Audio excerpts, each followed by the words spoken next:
support throughout the years. We wish all the seniors nothing but the best in their future endeavors. Go Birds. My name is Brooklyn Sorrentino. I'm being escorted today by my mom, Ashley Buskert, and my father, Jerry Cassidy. My future plans are currently undecided, and thanks, Mom and Dad. Go Birds.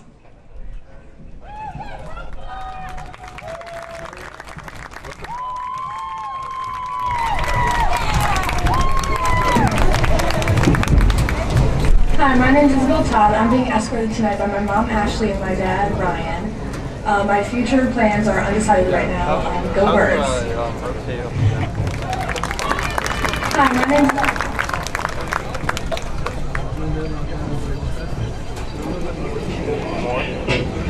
I'm number 2, Connor Bidney. Tonight I'm escorted by Matthew and Sarah Bidney. In the future I plan on attending college and majoring in civil engineering. I've played football for 8 years, and while at MTHS I have also been involved in track. Go Birds.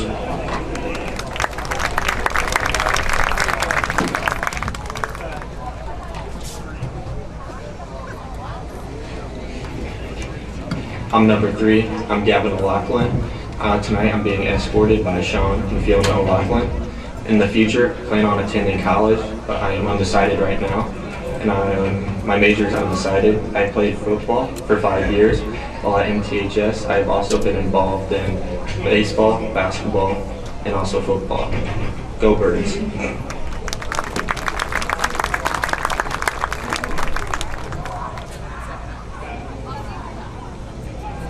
I'm number 4, Wesley McNeil. Tonight I'm going to be escorted by John and Laura McNeil. In the future, I plan on attending an undecided university and majoring also in undecided. I've played football for 4 years. While I'm at MTHS, I've also been involved in swimming and track. Thank you to my family. Go Birds.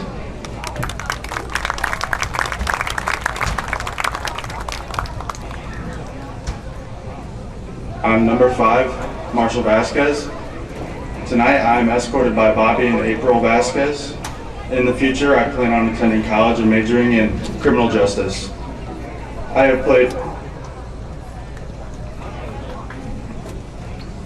I'm number 5, Marshall Vasquez. Tonight I'm escorted by Bobby and April Vasquez. In the future, I plan on attending college and majoring in criminal justice. I have played football for 4 years. I would like to thank my family for supporting me. Go Birds.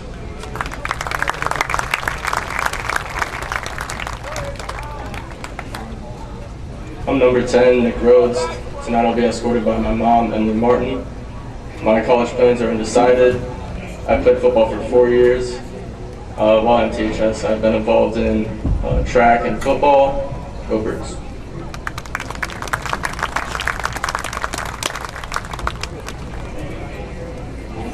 I'm number 15, Kendrick Shaffron. Tonight I'm escorted by Nicole Shaffron and Jeff Shaffron. I've been playing football for 10 years. While at MTHS, I've played football, basketball, track, and I'd like to thank my family. Roll Birds.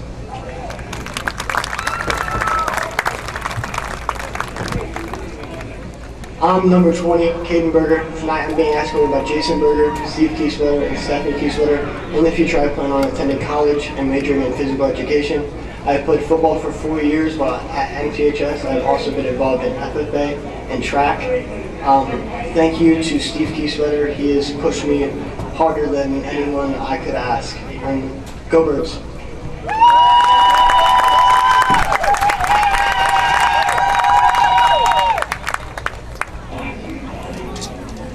I'm number 31, I'm Trey Allen, and I will be escorted by Mildred Allen, and I am undecided for college. And thank you, Mom, for coming tonight. Go Birds.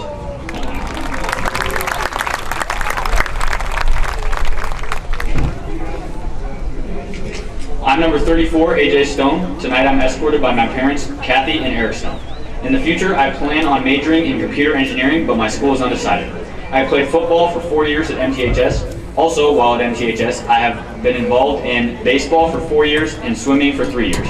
Go Birds.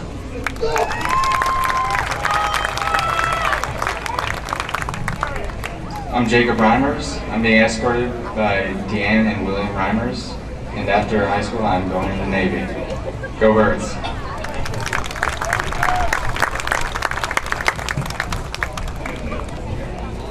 I'm number 66, Adam Sloan. Tonight I'm being escorted by Jennifer and Doug Sloan. In the future I plan on going in the military. I've played football for 4 years. While at MTHS I have also been involved in wrestling. Thank you very much.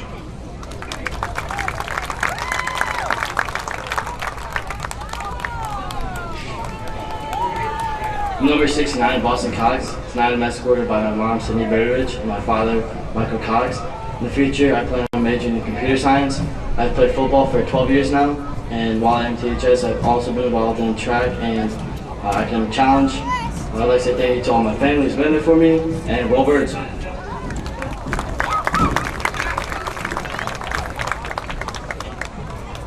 My name is Caden Kiefer, number 75. Tonight I will be walked out by Katie and Ryan Johnson and Shad and Katie Kiefer.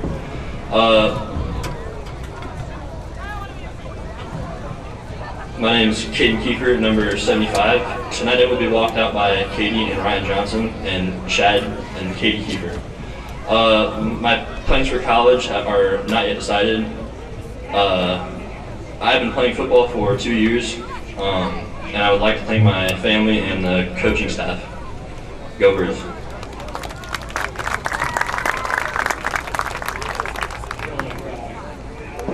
I'm Alex Lane, number 77. I'm being escorted by my parents, Matt Lane and Rachel Lane. My future is undecided, and throughout high school I've been playing football, of course, and then track for 2 or 3 years now. Yeah, Go Birds.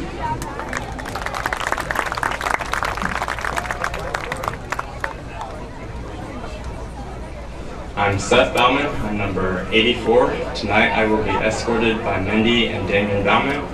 My future plans are undecided. I have played football for 12 years of my life, and I'm also involved in baseball. Thank you to my family for supporting me, and Roll Birds.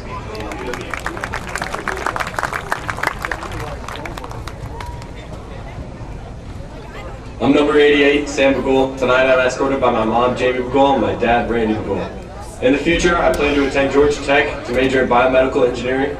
I played football for 4 years at MTHS. While at MTHS, I've been in basketball, and I want to thank my family, and especially my brother, Ryan Bagul. Roll Birds. Fans, let's hear it for our senior football players.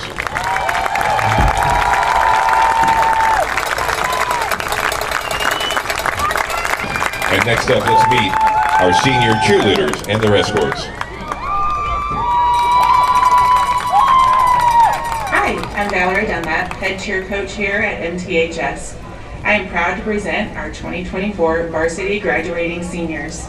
Hannah Gibbs, Hannah Miles, Jocelyn, Kenzie Joe, Maddie, Quincy, Sadie, Sophia, and Tegan. You're my first group of freshmen to graduate, and for that you will always hold a special place in my heart. I'm proud of each of you, and I wish you the best. Congratulations.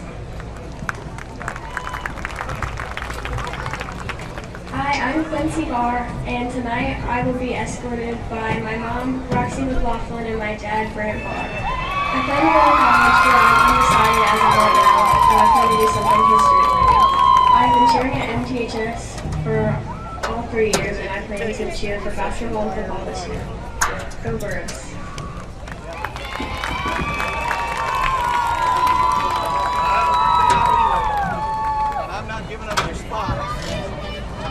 I'm Kenzie Dolinsky, and tonight I'm escorted by my dad, Nick, and mom, Holly Dolinsky. In the future, I plan to study medicine and with a minor in forensic sciences. I've been a cheerleader at MTHS for 4 years, and while at MTHS, I was involved in basketball, cheer, and track.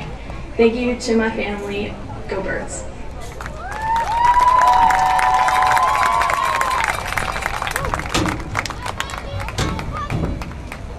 Hi, I'm Sophia DuPont. I'm being escorted by Katie Trier and Kevin DuPont. I plan on attending ICC, and I've been cheering at MTHS for 4 years.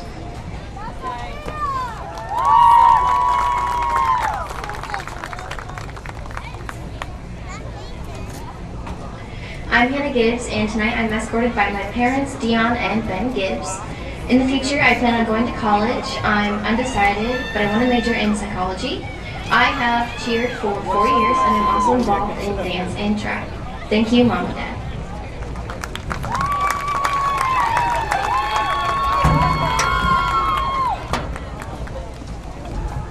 Hi, I'm Hannah Miles. Tonight I'm being escorted by Ashley Burlett and Jared Miles. I plan on attending ICC, and I've been cheering for 5 years, and I also did soccer. Thank you, Mom and Dad.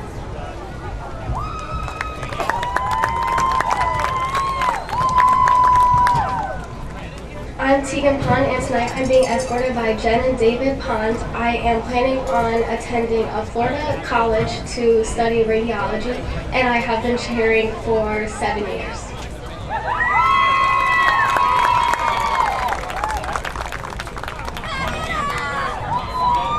I'm Sadie Sheets. Tonight I'm escorted by Nat Sheets and Katrina Sheets. In the future, I plan on attending college, undecided though, and majoring in criminology. I have done football cheer for 4 years now, and I also am involved in dance. Thank you to my family, and go Birds.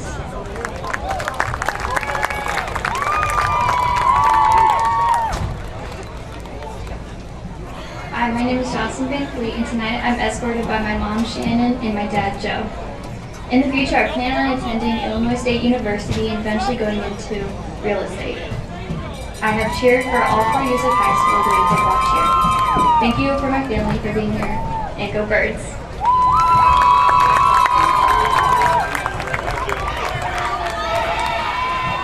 Hi, I'm Maddie Wagner. Tonight I'm being escorted by my parents, Jenny and Glenn Wagner. My future plans are to study nursing. While at MTHS, I've done football and basketball cheer, and I've been a cheerleader for 13 years. Thank you, Mom and Dad. Love you.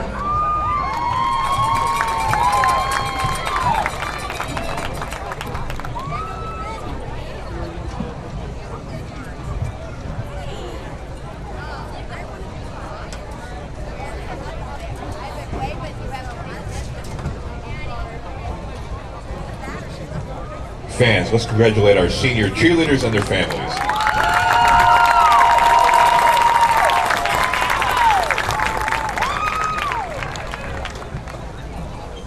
And next up, our senior band members. Hi, I'm Zach Hilligas. I am one of the band directors here at Metamora Township High School, and on behalf of the entire Fine Arts program, I just want to say congratulations, seniors, on your last fall season. We are so excited for you, and we're excited to see what you do in the future, both in the season and for the rest of the year. We're lucky to have you, and so is Metamora. Congratulations.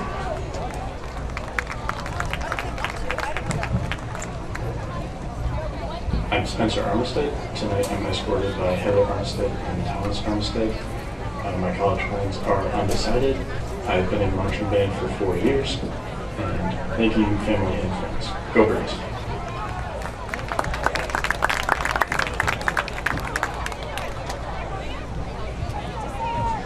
I'm Erin Bauer. Tonight I'm escorted by Ken and Chris Bauer. In the future, I plan on majoring in aviation. I have been in marching band for 4 years. Thank you to all my family. Go Birds.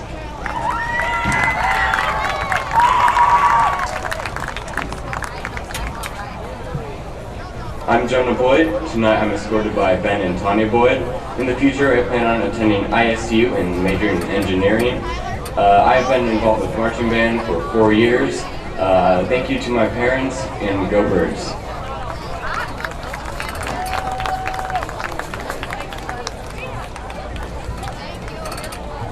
My name is Augie Campbell. Tonight I am escorted by Frank and Megan Campbell.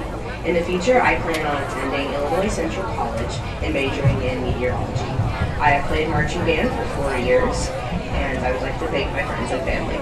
Go Birds!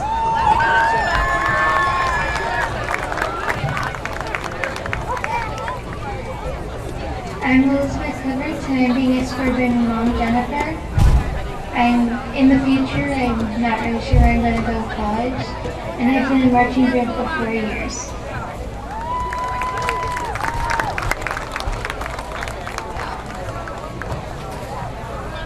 I'm Joey Devitt. Tonight I'm escorted by Margot and Michael Devitt.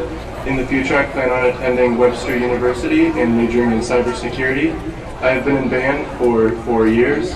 While at MTHS, I have also been involved in Land Club and concert band.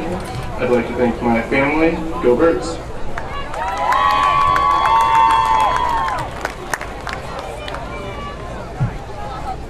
My name is Jaden Dyer. Tonight I'm being escorted by Beth and Rex Dyer. In the future, I plan on attending Bradley University and I will major in music business. I have been in marching band for 4 years and I want to thank my family. Go Birds!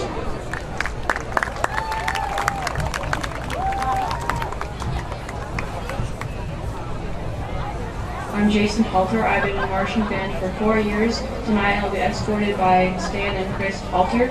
In the future, I plan on majoring in animal science. Go Birds!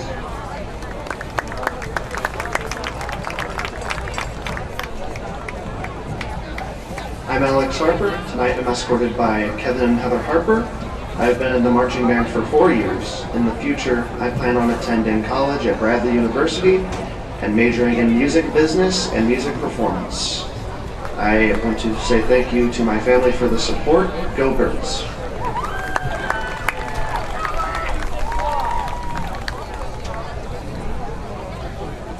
I'm Emmy Havican. Tonight I'm escorted by my mom and dad, Paisha Havican and Eric Havican.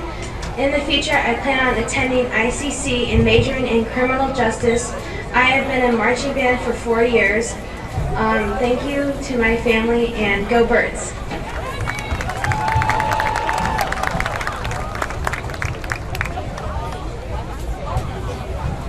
I'm Angelina Jones. I'm being escorted by Michael Jones and Elva Stahl. I've been in marching band for 4 years. I plan to go to college, undecided. Thank you, friends and family. Go Birds!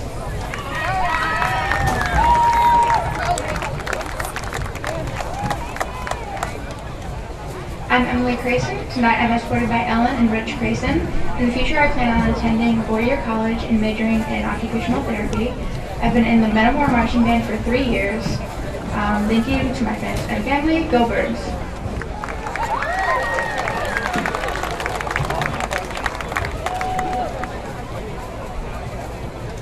My name is McKenna Lopez. I'm escorted by my parents, Tyler and Carrie, and I've done color guard for 4 years, and I'm going to cosmetology.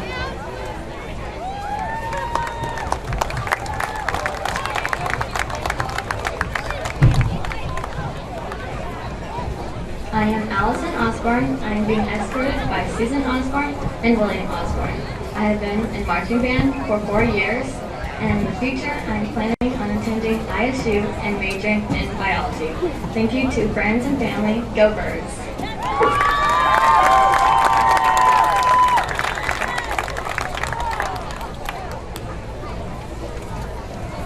I'm Zeno Pasquini, and tonight I'm escorted by my parents, Stephanie and Dominic Pasquini.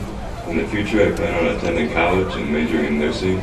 I've been in the band for 4 years, and while at MTHS, I've also been involved in tennis. And thank yous to my family and friends.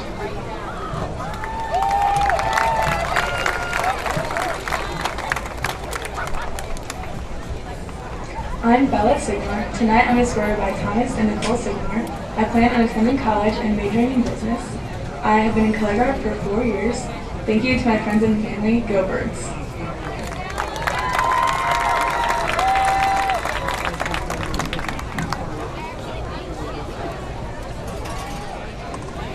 I'm Kayla Straylo. Tonight I'm being escorted by my parents, Sheila and Chris Straylo. In the future, I plan on attending St. Francis Medical Center College of Nursing and majoring in nursing. I want to thank my family and friends for supporting me throughout my high school journey. Go Birds!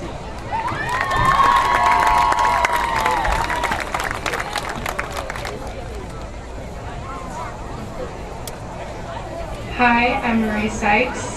I am being escorted tonight by my parents, Laurie Beth and Anthony Sykes. I've been in Metamora Color Guard for 1 year. This is my first year. After high school, I plan on going into the Air Force. And I would like to thank my family for supporting me. Go Metamora!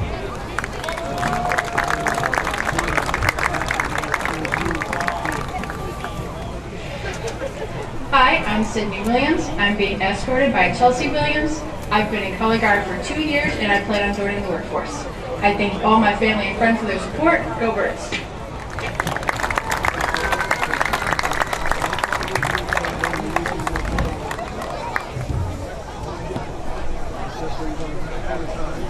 Fans, let's hear it for our band seniors, and congrats to all tonight's seniors.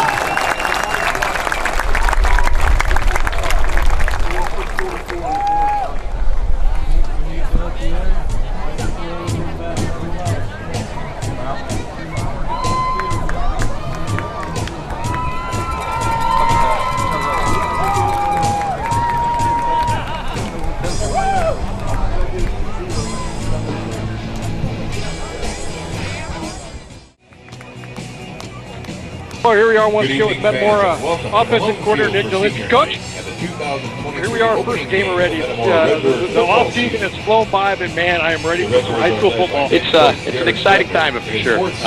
Ready to get after it. It's been a weird week of temperatures, but summer was great for us, and we're really excited to see what these guys are going to do tonight. And you get to come out on this brand new turf field, so things have really changed for Metamora. It's definitely a different vision when you get up top of it. That bird's beautiful, and it's still 100 yards. We still got to score touchdowns. We got to keep people from scoring. It doesn't matter what field you're on. But no, I'm really excited. Kids are jacked. Really thankful to the community and getting behind the turf now, and the administration and school board. And I think it's going to be really, really awesome for the future of Metamora. And Malone Field is going to be a multi-use now, and I think that's really good for the community, really good for our school. Jim Madsen said he thought something would have had to have frozen over for Metamora to get turf.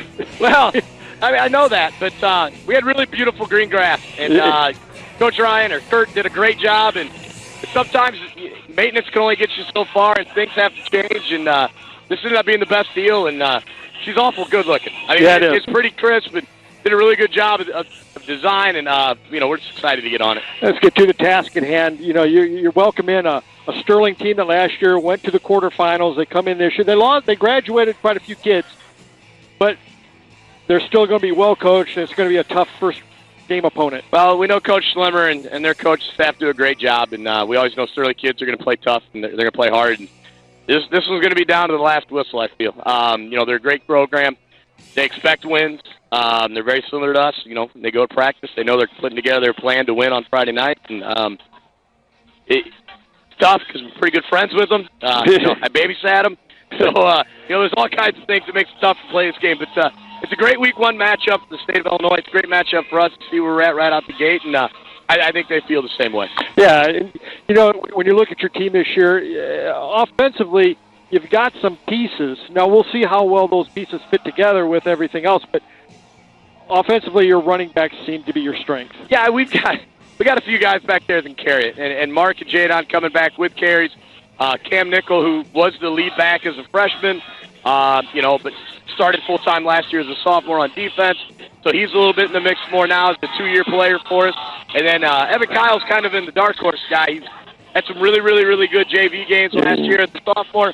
So he's also a guy. So we feel really good about what we got. But, it's going to start up front. We're going to need those 5 guys, 6, 7 guys between tight end wings and left tackle and right tackle. And we feel really good about where we're at. I mean, we'll find out. You bring back 3 starters on the offensive line. You feel like you're a few steps ahead maybe of other programs right out the gate. So we're excited about what they've got. Now we got to see if it actually turns into what we need it to be on Friday night. When you look at your offensive line, you said you had 3 returning starters. And the thing that I think kind of is a nice thing for you guys is, as Pat Ryan used to call him, your bell cow, Ty Dykes. He's only a junior, but he is probably one of your better linemen. He's a good player. He's a good player. There's no doubt about it. And sometimes you forget that he's only a junior. Yeah.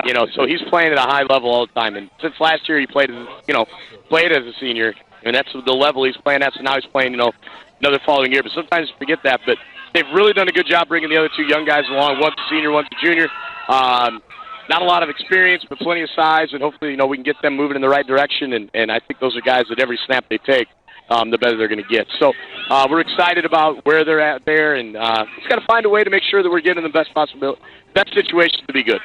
The other thing, too, that I think is was really big for you guys last year was that JV, the fact that you were able to play a junior, Nick Rhodes, at quarterback, to get him ready for this season, and he responded with probably one of the best JV seasons you could ever imagine. I mean, he's a 2-year starter. I mean, he's played more games as a quarterback than a lot of our quarterbacks have. He played as a sophomore, he played as a junior. So he's got roughly 18. I know we lost a few games under his belt.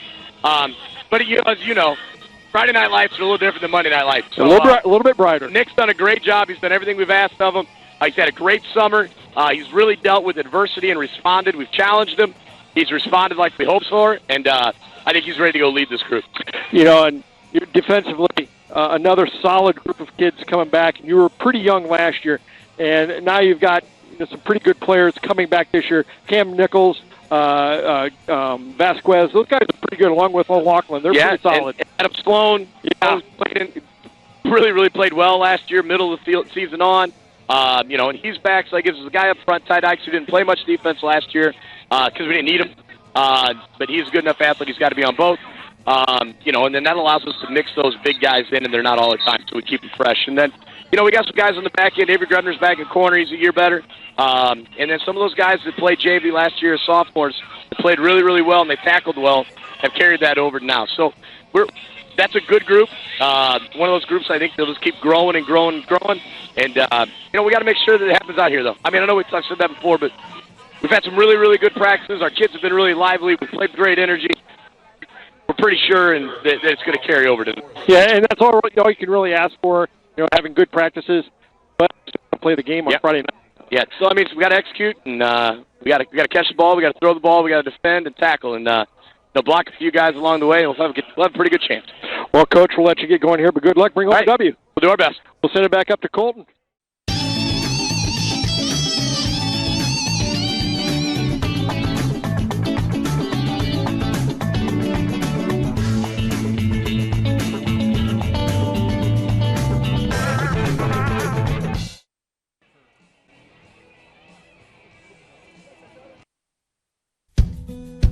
Building a life is different for everyone because everyone is different. That's why State Farm is there. Contact Greg Harmon for a quote today.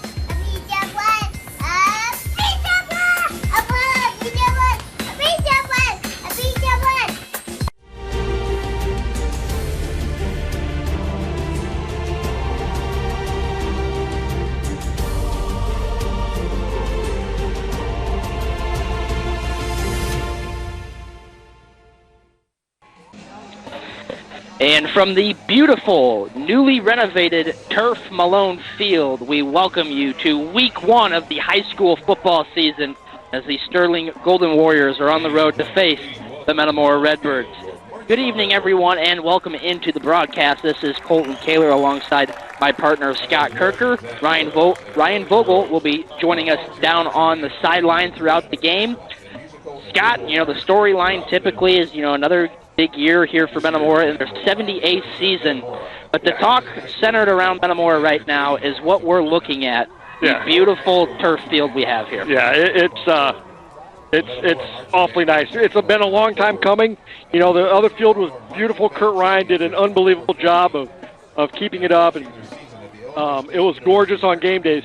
But we needed to make a change. We needed to make some upgrades, and they did. They gave us this beautiful turf field, and wow, it's maybe even a little bit better than what we thought it was going to be. Yeah, and as you pointed out in your interview with the offensive coordinator, Nick Dolinsky, before the game, at some point you've got to stop maintaining and you've got to move on. And that's what they did here. And it was a lot of work over the summer, but it's all paid off as the Redbirds are able to play on a turf field. And it's multi-purpose. That's big for the community as well, as Coach Dolinsky pointed out. Yeah, that is awfully big. Now let's talk a little bit about the task at hand. We talked with Nick Dolinsky a little bit earlier, but Colton, Metamora comes in with, probably 5 really good running backs, and as long as we can keep the guys up front healthy, they're going to have some pretty nice holes. You're not going to have pancake blocks for those guys to have, good games. Because Mark Fredericks and Jadon Cranford they're really, really good. And if you look historically throughout the years, running the ball has been the bread and butter for the Redbirds. Dive, belly, you think back to the 90s, early 2000s. I mean, Metamora was a ground and pound team, and we could get back to that this year. Is this the deepest running back field and arguably the best running back duo we've had? Well, you probably have to go back to I'd say you have to go back all the way to 07 when you had Brock Gray and those guys. But why don't we take some time now for the national anthem?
Ladies and gentlemen, please rise if you are able. Remove your hats and face the flag for the singing of our national anthem. Tonight sung by Amari Bell.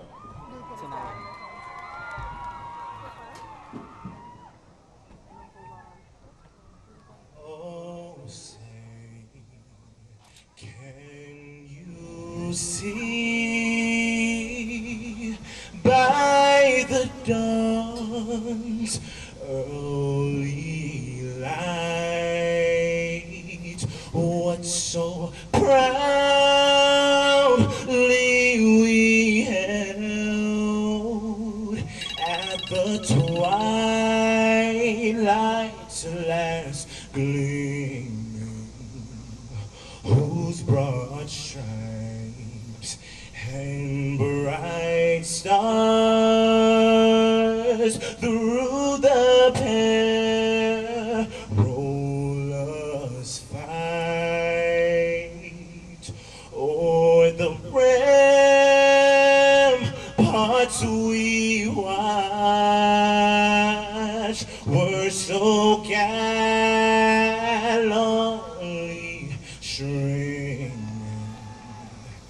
and the rocket's red glare, the bombs bursting in air gave proof through the night that our flag was still there.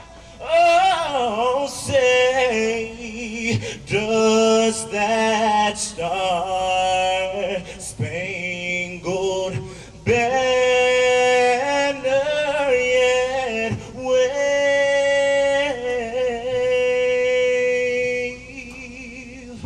o'er the land of the free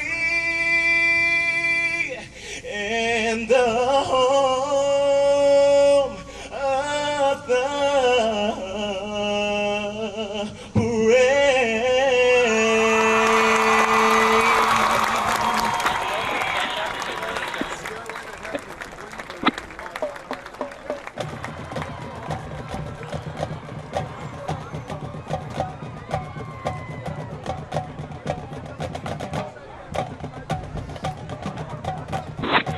Welcome back to the broadcast as we get ready for this matchup between the Warriors and the Redbirds. Scott, a big storyline coming out of this one is the return of the Sterling head coach, John Schwimmer, former Metamora alum, Metamora player. What do you remember from his playing days? I remember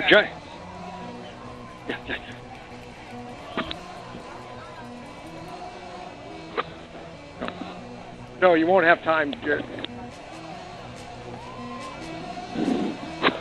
Well, the thing I remember most about Johnny Schlemmer was, man, he took some shots, but he just kept on coming back. And, when he was a junior, he played on a really good team with Joe Stam and Rick Alvis. Rick Alvis was in his class, too, but they had a nice big line. They were good. And, when they did throw, they threw to Johnny. He was pretty much money.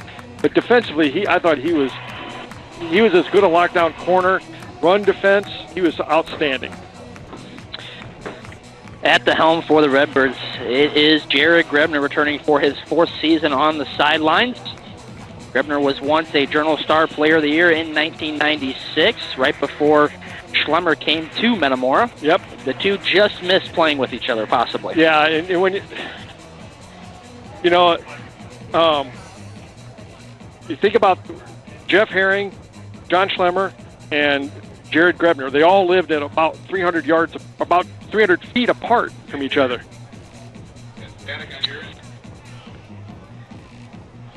For the Redbirds, as we mentioned, Scott, it will be very much of a ground attack, but what are you expecting to see out of quarterback Nick Rhodes here this year? Well, Nick Rhodes, the luxury he has is that he's got a really good ground game, that he can work with. And when he does throw, and he will throw, he can throw the ball. He is a very accurate passer, and he doesn't try to do too much with the ball. He's been schooled very well about just taking what the defense gives you. And last year, as a junior playing on the JV team, I thought he was outstanding.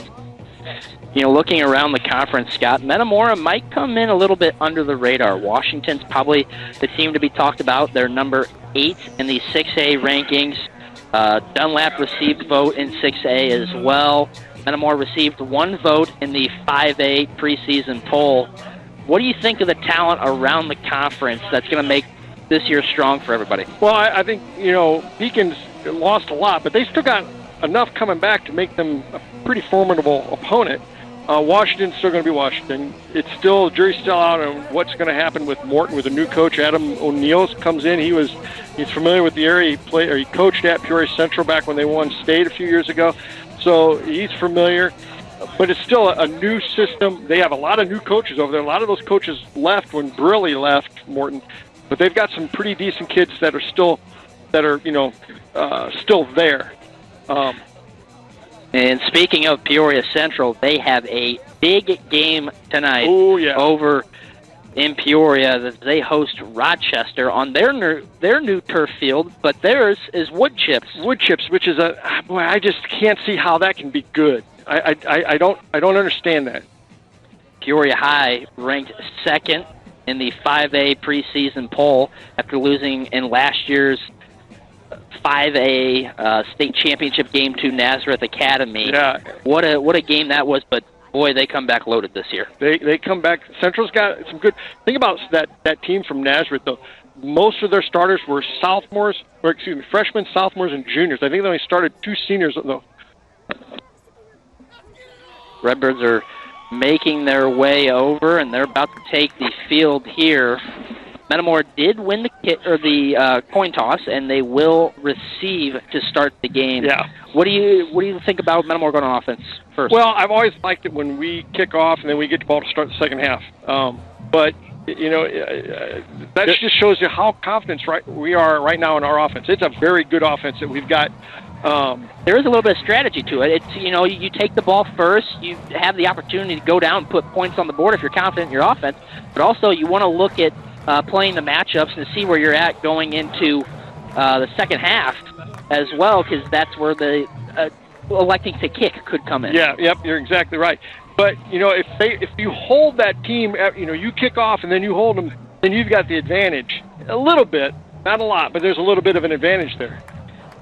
But if you can set the tone early, put on a big drive here on the first drive, ground and pound and wear out the Sterling defense, that would be a big start for Metamora. Metamora just a little bit away, about a minute away from coming onto the field here. This is the most exciting time of the year. Everybody's 0-0, and everybody's got big aspirations. And is this your favorite day of the year? Yeah, it is. This is my favorite day of the year. Metamora just about ready to come onto the field. Looking back last year, Metamora finishes the year at 7-4 with their quarterfinal loss to Muhammad Seymour, 44-28. It was the 35th all-time playoff appearance by Metamora. In the round one victory over Jacksonville, it was the highest scoring game in program history with 102 combined points. Yeah. That's crazy to think because you go across the pond over to Peoria. Peoria High can put up 102 points by themselves, let alone the combined points that Metamora has ever put up in program history.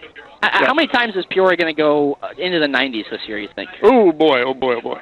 Well, you don't know because, they've got a good line, but you don't know what the running backs is.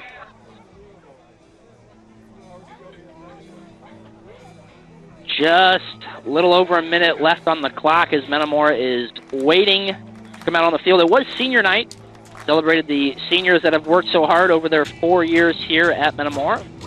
You see on the field, cheerleaders have a senior night banner for the players to run through. As Enter Sandman plays over the speakers.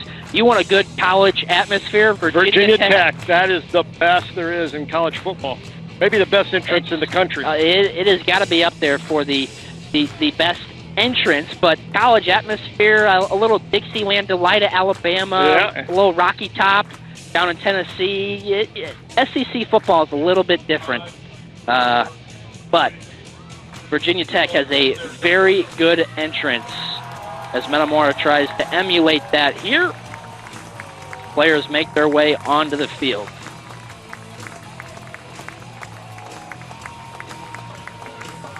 Yeah, let's shut it down.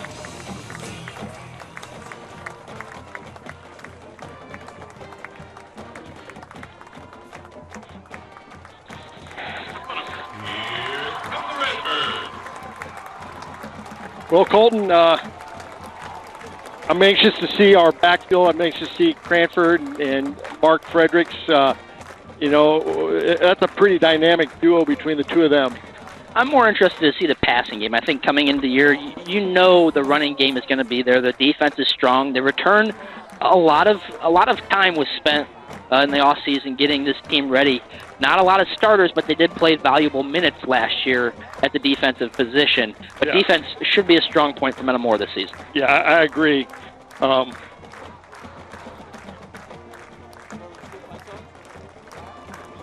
again, Metamora will receive to start the game. Be Ryan Gebhardt, the kicker for Sterling. Going out on a limb there because the only one listed as the kicker. Yeah. Did you ever think you'd see a turf field here? Going back 20 years ago? No. 10 years ago? No, not 5 years ago. But Jim Matson said something had to freeze over for us to get a turf field. Well, it got cold this winter, so. We did have a pipe burst in the gym. Yeah. That was when all things started to change. Got a brand new, beautiful basketball court. We can't wait to display that this winter. But this fall, you get a beautiful turf field at Malone Field. Just about set for kickoff here in week one as the Redbirds host the Warriors. See, back deep for Metamora, is that Frederick? It'll be 26, Cam Nickel, and Mark Frederick as well. Back deep to return for the Redbirds. And it is Gebhardt kicking off for the Warriors. We are just about underway. The short guy at about the 20 is Stephen Petrie, a sophomore, athletic sophomore.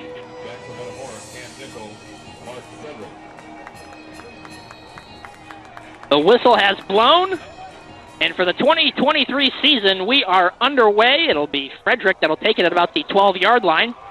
He can pick up a block, breaks the tackle, beats it up the middle, tries to kick it to the outside, but the ball comes out. Who got it? It's Sterling. Frederick fumbles the opening kickoff, and Sterling will take over at the 29-yard line. A big turnover for the Warriors to start this game. Oh, boy. Well, as much as you want to see the offense, Scott, you're going to have to wait. The defense is going to have to go to work here. I didn't see how, did he get hit hard or did he just fumble? It looks like the arm came out a little bit. I'm not sure if it got poked out of there.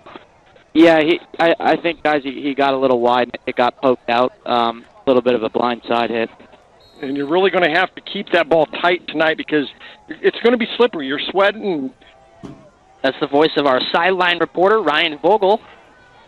It'll be empty backfield for the quarterback, Joseph Holcomb. Trips to the left. He's going to take the snap. It's a screen pass. And missed tackle there. It's 13 down the sideline. Miles Naraki, and he's got a first down. That's one tackle you got to make right there, Scott. It's a one-on-one. Could hold him to no gain, and instead it's a gain of 11. First down. Gain of 10. First down. Empty backfield again.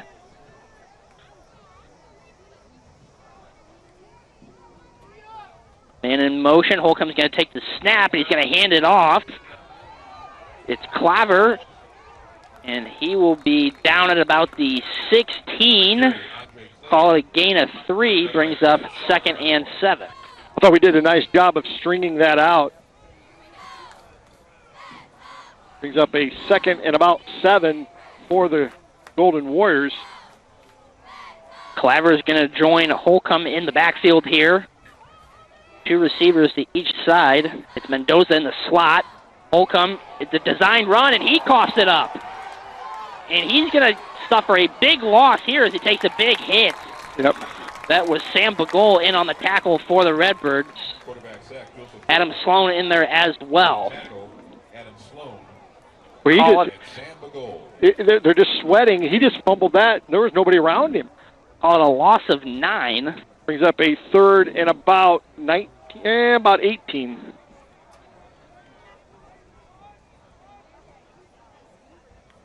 Holcomb's going to take the snap. He looks to his right, but it's a flag, so we're going to go backwards from here. Yeah. See what the preliminary call is.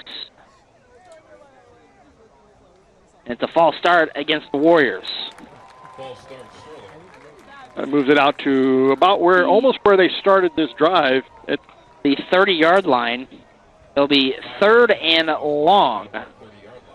Officially put it at 3rd and 21.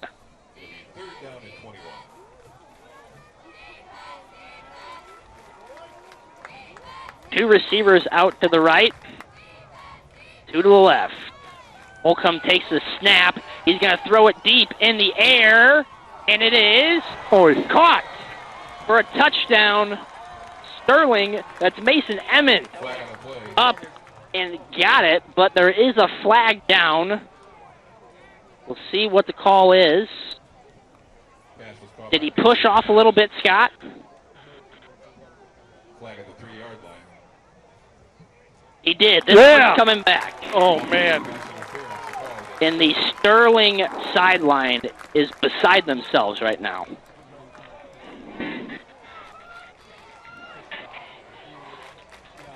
I had a gut feeling that might have been the call just because it looked like we were in such good coverage there, and it looked like there was no way that the pass was going to get through. And then it looked like there was some last-second separation. Who was the defensive back? It looked like Avery Grebner. Avery Grebner? Yeah. Went up. So now we're pushed back to the 45, so 3rd and forever to go. Boy, you got to go halfway to Washburn to get this first down there. So now it's trips out to the right, single receiver left. Holcomb is going to have to throw it up again, but he's just going to go on the quarterback draw. Breaks one tackle, but he'll be down at about the 42. So Metamora's defense is going to hold strong as the Warriors punt unit comes out. That's pretty solid defense there. Where now you have forced them to punt. Avery Grebner will get back to take the punt here.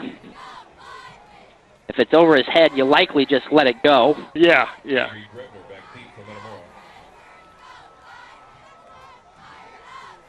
It's Dylan Wellman. Looks like as the punter here for Sterling. Punts away, and Grebner's going to take it. He's going to bounce it at about to the 20, where he's met by a trio of Warriors.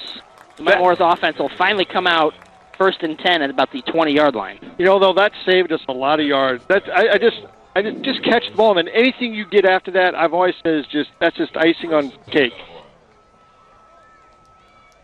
So the first series, Metamora fumbled the opening kickoff. Mark Frederick coughed it up. Sterling recovered at about the 28 and went backwards from there after picking up 11 yards on their first play. So Nick Rhodes will lead this team out. He's got Frederick in the backfield with him. That might actually be it is Cranford, excuse me. Cranford's going to get the carry, and he's going to go backwards. He's going to lose a yard. Forward progress, stopping about the 19. There wasn't a lot there. Tonight is going to be a war in the trenches, and if you can win that war, you might just be the one coming out on top here tonight. So 2nd and 11 for Metamora. Loss of 2 on the play brings up 2nd down 12.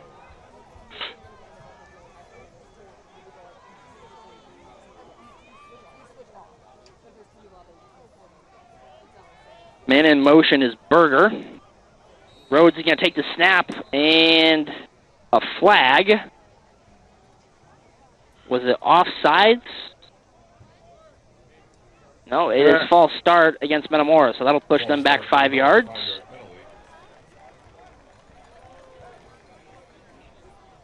Second and a bunch now. 2nd and 17.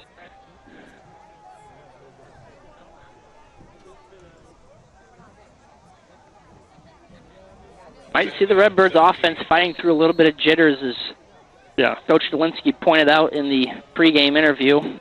Rhodes will take the snap. He'll hand it off. Cranford, he goes nowhere. May have lost another yard. Cranford on the carry. It'll be 3rd and long for Metamora.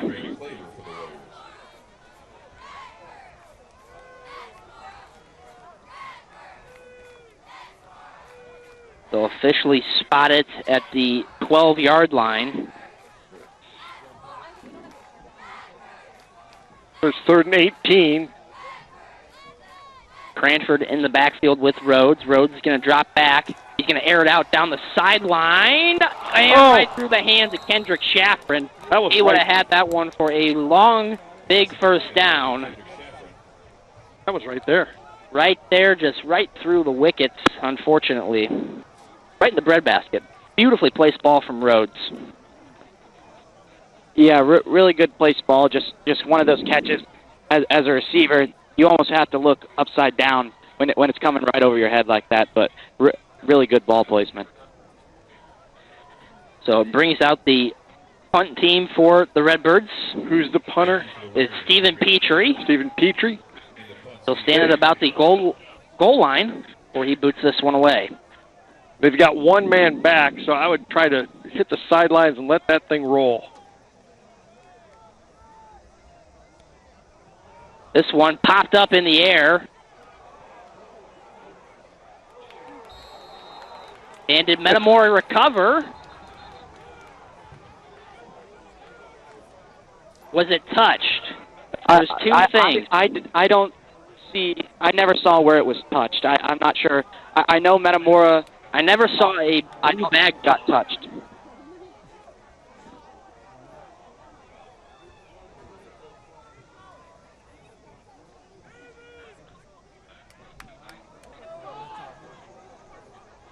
They're going to give the ball to Sterling here.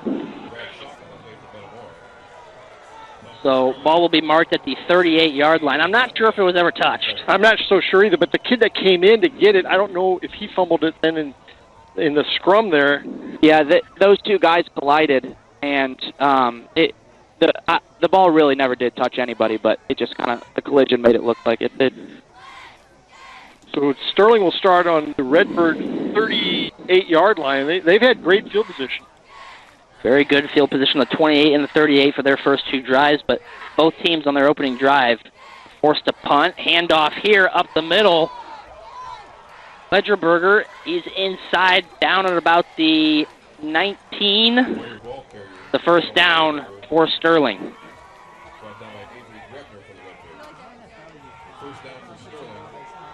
Ball's officially placed at the 18.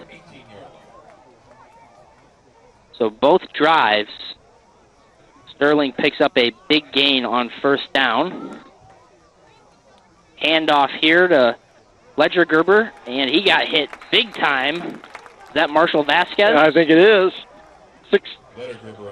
No, that was number 3. That was Gavin O'Loughlin. Ooh. The 3's and the 5. It's hard to read numbers from up here. Yeah, it is. Perched up on the top row of the press box in here. Brings up 2nd and 9. They've got a new quarterback in there. It's Nettleton. He's going to take this snap and give it to Ledgergerber. And another big hit by a couple of Redbirds. Goes forward for maybe a gain of 2. Is that Nichols on the tackle? And Brad Schock? Boy, last year, watching Brad Schock play on those JV games, yeah, he'll come up and put a helmet on you. So 3rd and 6 for Sterling. Nettleton, a junior, standing at 5'10".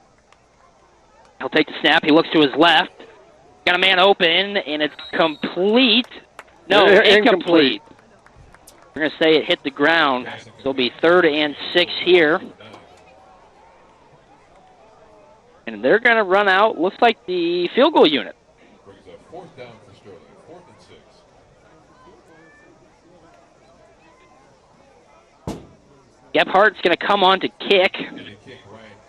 Nettleton will hold. Not often do you see this in high school football. No, not at all. 6:02 to go here in this first quarter, and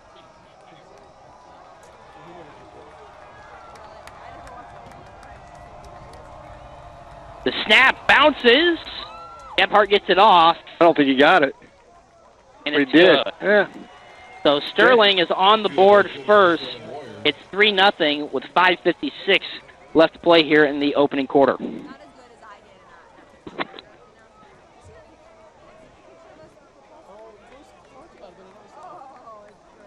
So, for the kind of field position that they've had, they've only given up 3 points. That's pretty solid.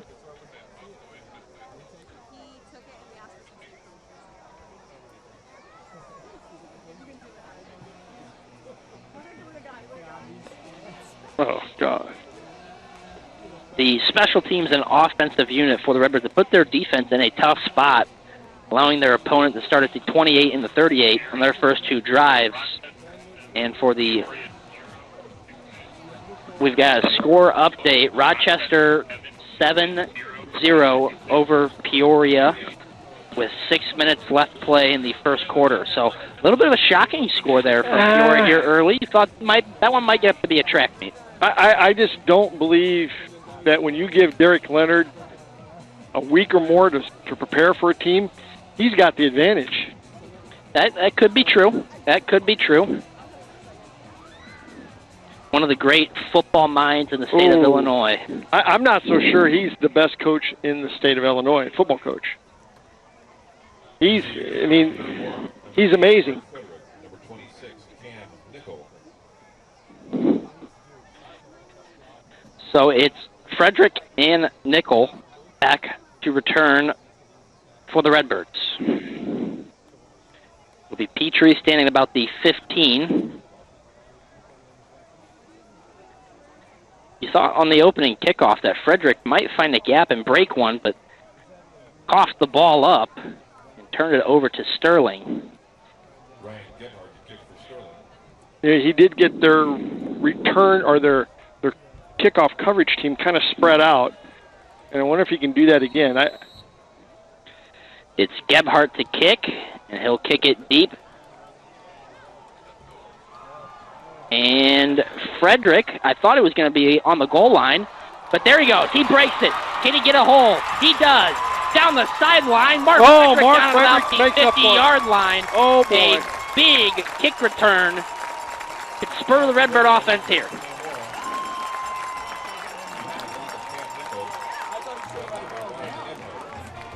They will officially spot it in plus territory. Yep, on the 49-yard line. The Redbirds will start off in really good field position as the Redbird offense comes out for its second possession.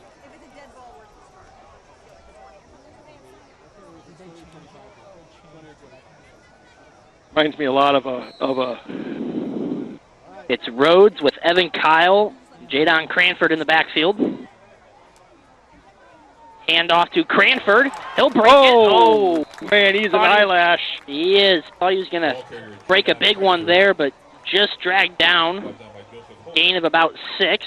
You have a score update. Normal Community 7, Sacred Heart Griffin 0. 6:01 left in the first quarter. Hand off here, Cranford again. Little juke there. Stutter step. And he'll be down at about the 30-yard line. Call it the 31. Jadon Cranford. And it looks like we might have an injured Warrior down on the field. Are we going to do we want to place an over-under on the amount of cramps tonight? I'm not saying that's what's going to happen here, but with the humidity that has been here this week. But now, with all the turf fields in the area, what's this device that all these teams are using? Everybody in the state has this now that has an outdoor. Okay. It's the wet bulb. It's not the temperature. It's everything that factors into it. Humidity, wind, the air temperature, the sun, all kinds of things, you know. And why do we need it? Because it determines what's safe out there. It's the same thing that the military uses. That was Holcomb, the Warrior that was down on the field, and he walks off on his own power. Good to see. I think, you know, it's good to see that he's walking off on his own power. I think you're going to see a lot of cramps. Like if you remember Rock Island in 2018, well, what about I believe. Notre Dame when we played them? Yeah, Notre Dame here was a big one as well. So the single backfield with Cranford behind Rhodes. Rhodes is going to hand it off to Cranford. Cranford jukes up the middle for a gain of, call it 4. Boy, he gets through that line in a hurry. Man. We watched him a little bit last year at the varsity level. Yeah. Kind of like Alex Staub going to lunch. So 2nd and 6. Tight set for the Redbirds. Cranford is going to get brought back and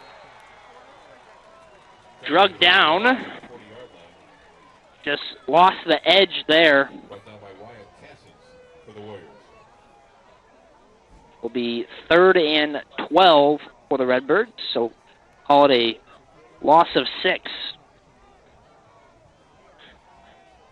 Got to pick up at least 6 or 7 here and make it a manageable 4th down. Yep. Wonder if they'll go to Shaffrin here again. Shaffrin will be on the close side. And it's Caden Berger on the far right. Cranford in the backfield. They're going to hand it off to Jadon. Jadon's going to break a tackle. He's going to break up the middle. He got it first down. Jadon Cranford up the middle and picks up a Metamora first down. I think we're doing pretty well between the tackles. When we try to get outside, that's where we run into a little bit of problem. That's a heck of a 3rd down play. They are going to call it a first down here. Yep. So Jadon Cranford on 3rd and 12 picks up a big first down for the Redbirds. Score update, Washington 6, Caneland 0. 8:33 left to play in the first quarter. Appreciate Alex Staub helping out with the updates here tonight and the wonderful game notes week after week during football season. Fantastic. Just absolute, the best. The best. Best way to put it. Handoff Cranford, he's going to bounce it outside. He's going to pick up a gain of about 6 off of that. Boy, hey, he can turn nothing into something, can he? Boy, he certainly can. Again, very nimble feet, just like Alex Staub.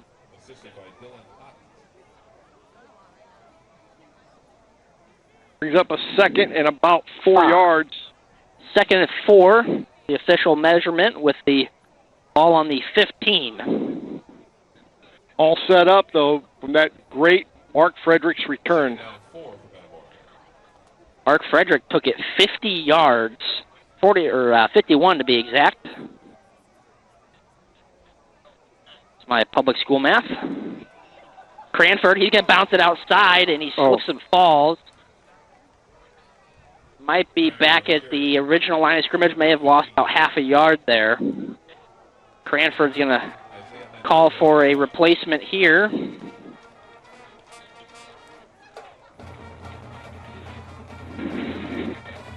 That turf is still a little loose down there, Scott. We walked on it before the game, and it's pretty squishy. I can't see who's in the backfield with Rhodes right now. Looks like Evan Kyle. And Rhodes is going to keep it. He's going to bounce it up the middle, and he'll be thrown down to about the 1 yard line. What a great down fake. To the 1. What a great fake, and the Sterling defense bit. Rhodes pulled it and right up the middle for a first down, 1st and goal from the 1. Sterling bit on that fake. Nick Rhodes, no, this is what he did last year. He was crafty back there. 140 and counting. Metamora looking to punch it in on the goal line. Take a lead here. Out of the shotgun. Rhodes.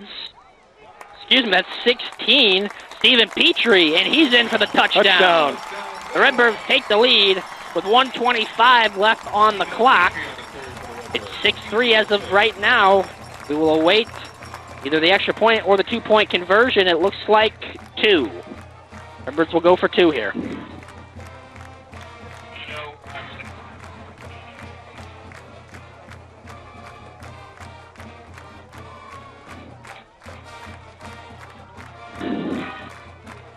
Rochester is up 14-0 on Peoria High now. So the Redbirds are set up to go for 2. Is that Petrie again? No, this looks like it's Rhodes, and Rhodes is in for the 2-point conversion. Wow. So Metamora takes an 8-3 lead with 1:25. That side of the Redbird offensive line just reestablished the line into the end zone, and Rhodes didn't get touched until he was safely in. You'd almost want to make a blindside reference, but is that, too touchy now? I don't know. I don't know. It's a good movie. I'll tell you what, it's a good movie. But Good movie. We'll go down to Ryan Vogel here in just a minute, but, I'll ask Ryan, does it look like Metamora is starting to dominate up front with their offensive line? It looks like they're getting a really good push. Yeah, and like you said, it seems to be working better when we go inside. We just might have matchups in there. We couldn't really bust it outside much. They contained us pretty well, but the inside run seems to be working pretty well. Got a couple of score updates coming our way.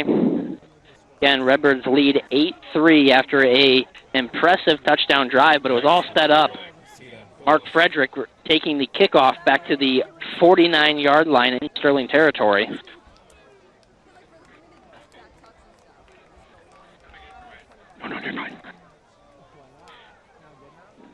It's Tommy Sopko set the kickoff. If you remember Tommy, he was a little freshman kicker last year that they used as a little bit of a secret weapon. We'll see what happens here. Sterling's put most of their players up. And Sopko with a little bit of a pooch. And look at that chase down tackle there. That's really good coverage by Metamora. I couldn't see who that was that made that tackle, Colt. Looks like number 11, Shea Seals. Oh, man. Chasing down the Warrior returner there. So he's tackled and brought down. Looks like about the 32-yard line will be 1st and 10 for the Warriors. Metamora's defense is held relatively strong here to start, Scott. Now back in their own territory. Let's see what the Redbird defense can do here. This is the worst field position Sterling has started from tonight so far. So it's out of the shotgun. Snap here, and it's a handoff up the middle. It's Claver, and he goes absolutely nowhere. Gets back to the line of scrimmage. No gain on the play. Nice job. Cam Nickel filled that hole so nicely. That was almost textbook defense right there by Metamora. Nettleton back in at quarterback. So they quickly move away from Holcomb after that first drive, Scott. You a little surprised by shaking up the quarterback? Yeah, it kind of shows. I know they had a big quarterback. Screen pass. Oh, that one almost picked off. Wow. That would have been big for the Redbirds. That was Avery Grebner out there, and he just darn near got a gift in week 1. You know, I knew that in the preseason they had a little bit of a quarterback battle. There were 3 guys, and maybe this shows that they're not quite settled on who their starter is supposed to be. Brings it up a 3rd and 10 for the Golden Warriors.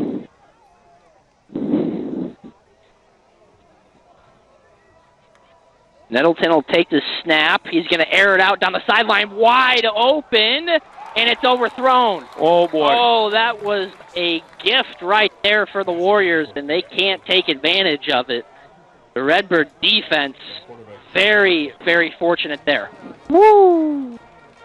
Better be fortunate than good. Yeah, better be lucky than good. That's what I say all the time with my golf game. Wow. But sometimes you got to be a little bit of both. Brings up a 4th and 10, and I'm sure the Golden Warriors will. It's Braden Bittner and Avery Grebner back to return for the Redbirds. Wes McNeil. Wes McNeil comes on the field late. It's Knutson.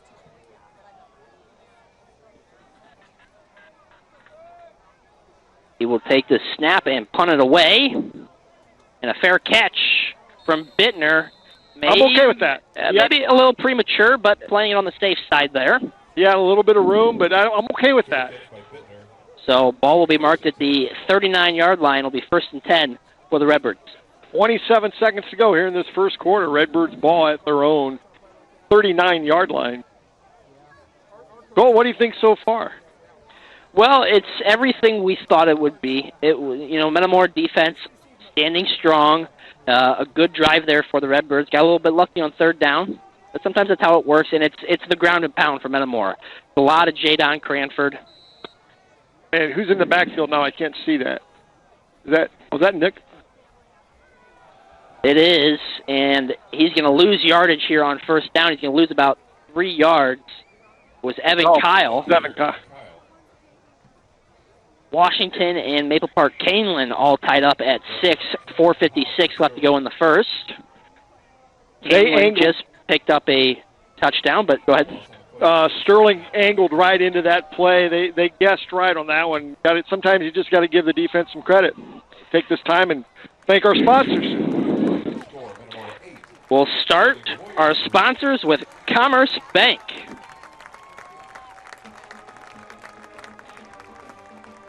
Commerce Bank, helping you and our community grow. Commerce Bank, challenge accepted. The Germantown Grill next. Scott will be going there after the game.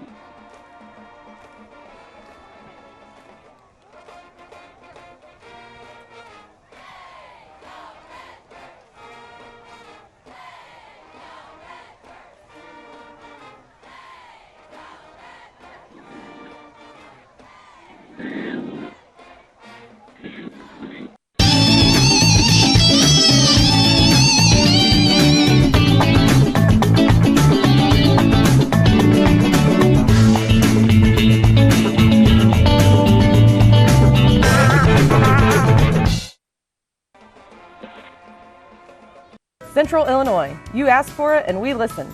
Germantown Grill is growing, adding more dining space and a private gaming area featuring games powered by Gold Rush, the gold standard in video gaming. The games on at Germantown Grill off Route 116.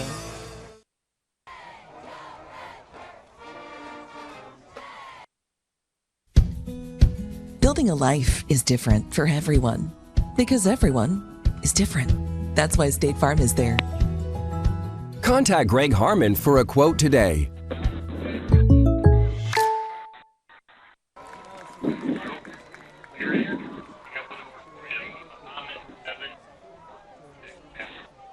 Welcome back to the broadcast.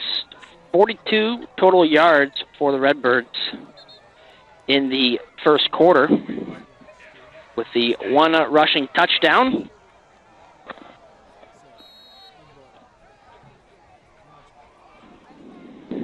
This will be Metamora ball, 2nd and 13 to start the second quarter. Rhodes is going to take the snap, hand it off to Kyle. Big hole. And he will gain most of that yardage he lost on first down, plus a yard. So put the ball at the 40-yard line. The 3rd and 9 for the Redbirds. You go back to that fade pattern again? You could.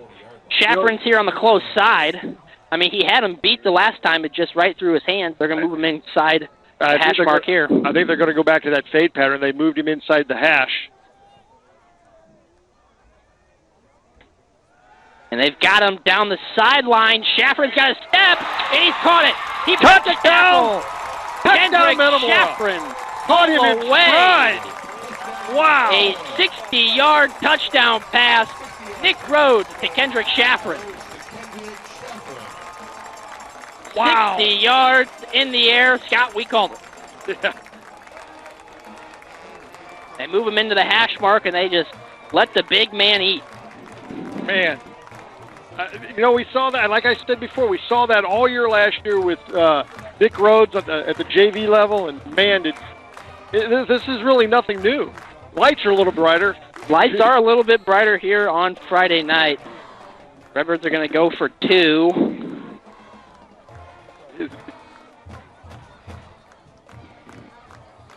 Looks like 16 Petrie. He's going to get it, and he will be in. Did he get in? The ball actually popped out there at the end. So I think it's a matter of who recovered. It's no good. So Metamora will not get the 2-point conversion, but they do lead 14-3. 11-11 left to play here in the second quarter. Nice catch by Kendrick Chaffron, but beautiful thrown ball by Nick Rhodes.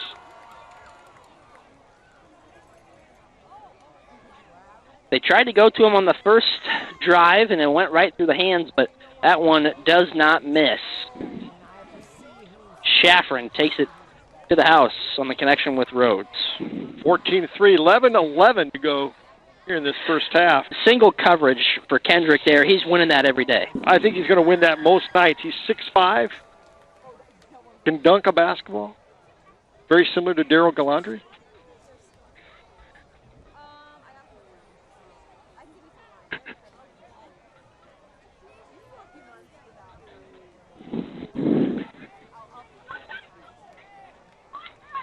So Sterling will get the ball here for their 4th drive of the night. They've put up just a field goal.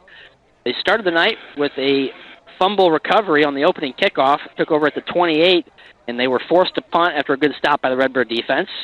And after a popped-up punt, they had it at the 38, went on to score a field goal after Gebhardt kicked it through.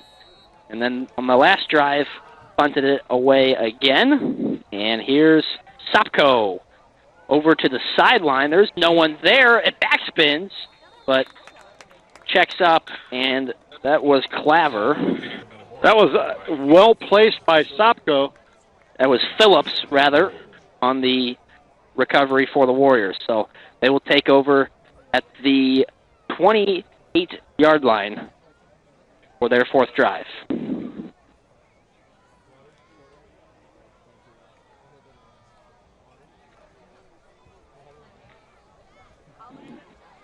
On a hot, humid night in Metamora, many games this week have been either pushed back or moved to tomorrow.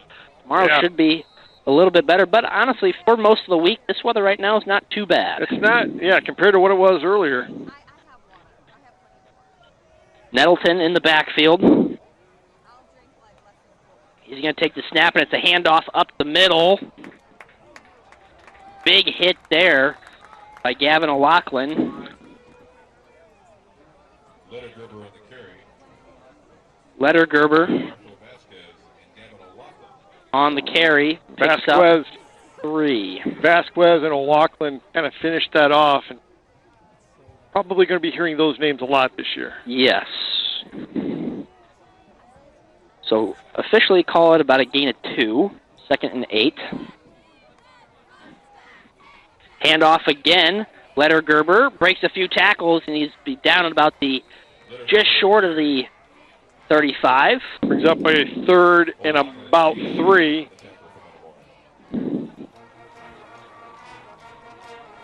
Yep. A long 3 here.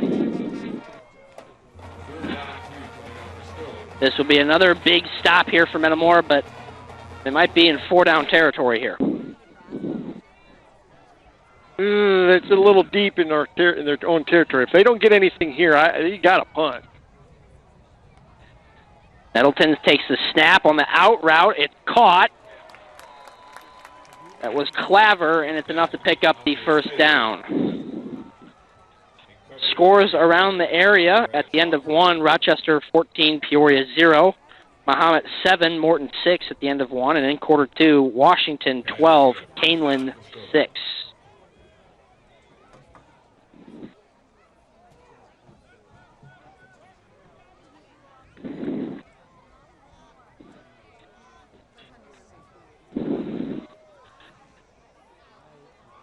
This is where the Metamora defense has seemed to have settled in, as they looked like Metamora had the runner stopped in the backfield, but he slipped through. He's a little bitty guy. That was 28 on the carry, Maurice De La Cruz. Only 135 pounds.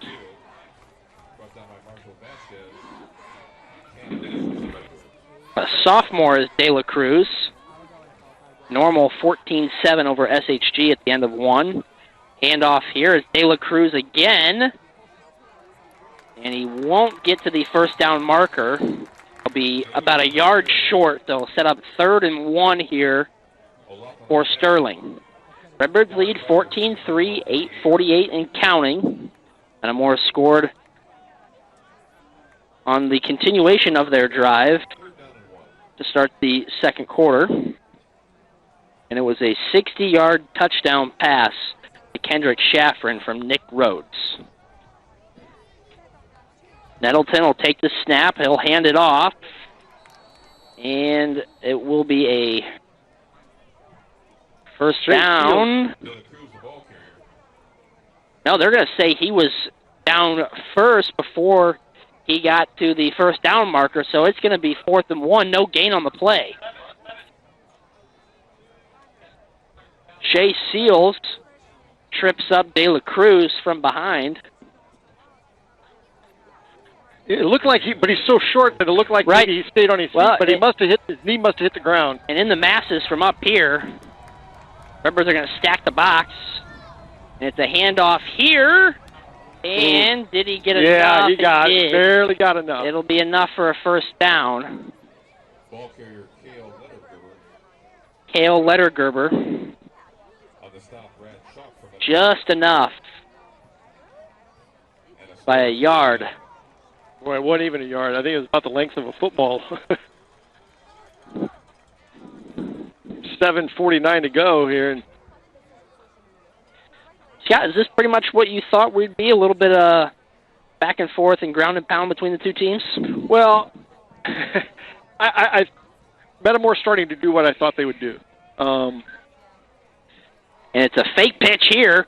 Nettleton will keep it, and he'll get maybe a yard and a half out of it. That play was broken from the get-go. It just was too slow developing. Brings up a 2nd and about 8. But Metamora starting to kind of take control. Rochester pouring it on in Peoria. They're up 20-0 early in the 2nd quarter. I don't know if you necessarily call that a shocking result. Oh, Avery Grebner about came up from behind to pick it off. That could have been 6 That going the would have other been- way. Boy, that'd make Dad proud. What a great read there from Grebner. Yep. They tried to go with a little bit of a bubble screen, and Grebner about came from behind and took that one the other way.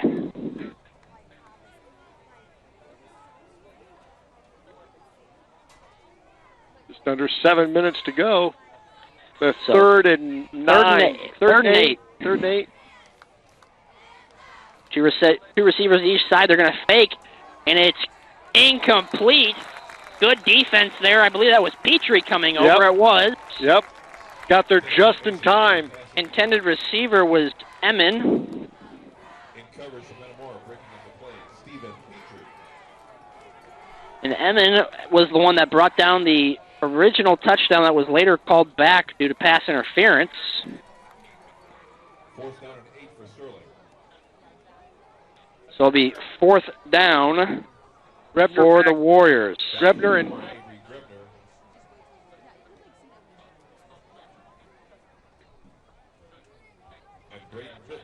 Bittner and Grebner back deep for Metamora. So the punt is away, and it's a beauty. Just got to let this one go. Yep. It'll be into the back of the end zone for a touchback. Yep. All right, we get it at the 20. Good field position. 6:44 to go in this first half.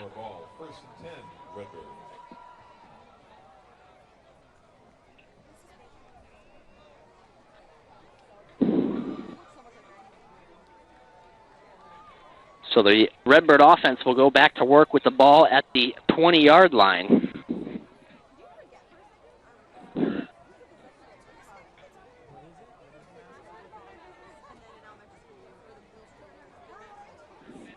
So is it Rhodes and who else is in the backfield? Is that Cranford? It looks like Evan Kyle.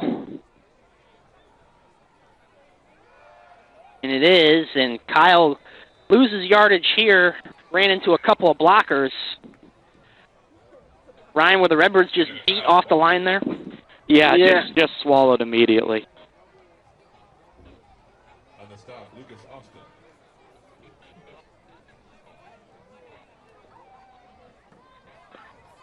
And pretty obviously, they're pretty beefed up inside. You mean Sterling? Yeah. Rhodes here out of the shotgun. He's going to take the snap, and he's going to take himself, but a flag down. Flag on the play near the 8-yard line. And it's a false start against the Redbirds. Redbirds, 5-yard penalty. So it'll move them back to a 2nd and 17. Second quarter score, Rochester 20, Peoria High 0.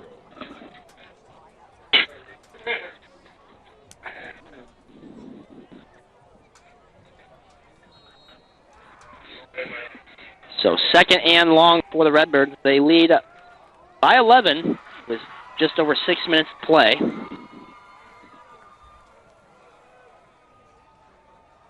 And it's a quarterback keeper here for Rhodes. He'll get to the 19.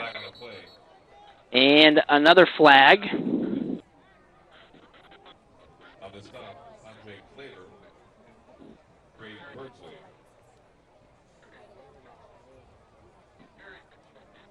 And another false start against Metamora. False start penalty, Metamora.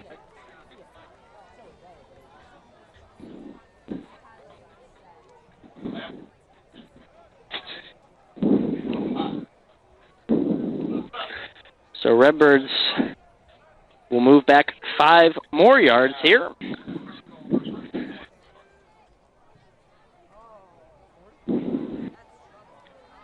Ball will be spotted at the 9-yard line. Brings up a 2nd and what, about 20 yards? Yep, they're about. Second down, 21 for Metamora. 21. And it's going to be a screen. Evan Kyle with the reception out to the 16. So they pick up 7 yards. It'll be 3rd and long 3rd and 14.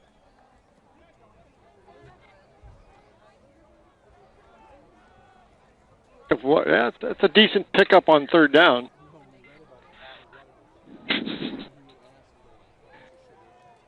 Now, Scott, they've got single coverage again. And Sterling is going to take a timeout.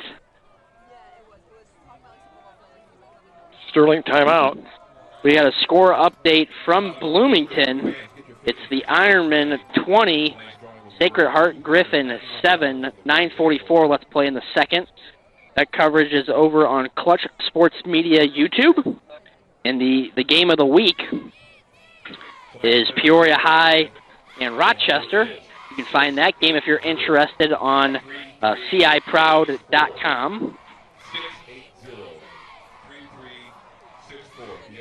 So we have 5:05 left to play here in the first half. Metamora 14, Sterling 3.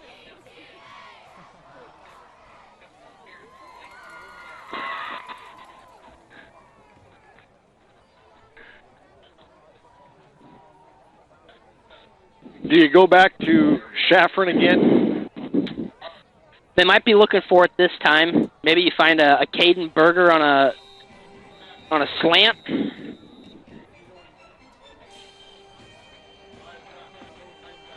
Guys, I got some good news on the weather side of things. There's some lightning off in the distance, but it seems to be pretty far away. But down south, up in Springfield, Lincoln, getting absolutely hammered, but it looks like we're in the clear.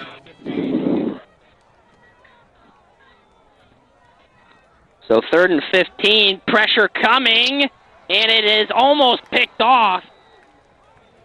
That was Kadon Phillips. If he put 2 hands up, that might have been a pick, but he tried to go with 1. Incomplete. It'll bring up 4th down.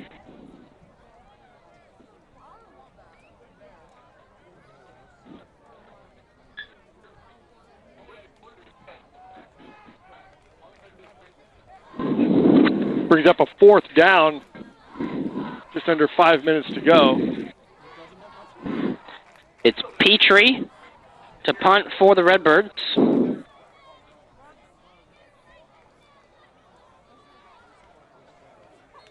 And a flag. It's going to be a false start. On Metamora? On Metamora. We've had a ton of penalties. 3 false starts this drive alone. Yeah. Looks like Avery left a little too soon.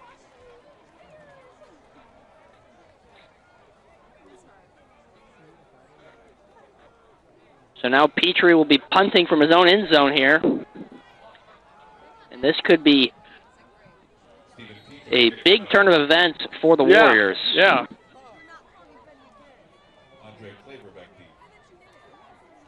And Petrie will punt it away, and it's popped up. Got to grab this one. They'll be down at the 29-yard line. So good field position for Sterling here. And then the bad part is, Colton, is that they, whatever they do here, they get the ball to start second half. They do. It's 26-0 Rochester over Peoria, over at Peoria Stadium. Never give Derek Leonard more than a week. He will beat you every time. I wonder what his record would be in his career. That'd be a fun and interesting stat to go back and look. Well, he did lose last. His week 1 record. Because he played Sacred Heart Griffin. The only 2 losses they have last year, Sacred Heart Griffin and Sacred Heart Griffin. Right. And the first one was the first game of the year, running clock. So it's Nettleton in the backfield. He's going to take the snap. Gain forward there from the Warriors runner. Couldn't tell the number. Picked up maybe a yard. Lettergerber on the carry. Picks up 1 yard. Would be nice for a turnover. We haven't had a turnover yet. They're going to go right back to it. Nettleton, snap, looks out to his right. He's got a man open on the slant, It looked like it was Emmon, and he'll be down inside about the 5. It was Mason Emmon. Down at about the 3-yard line. So it'll be first and goal for Sterling. Scout offensively, just too many unforced errors that put your defense in this position.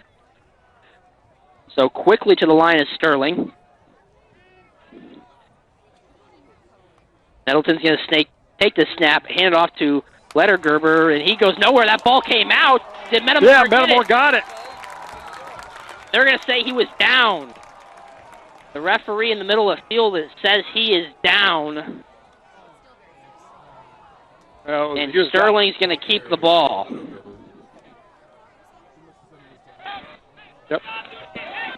That's about as close as you can get to call for a referee. That's a really tough call to make, but I'd have to agree with it from down here.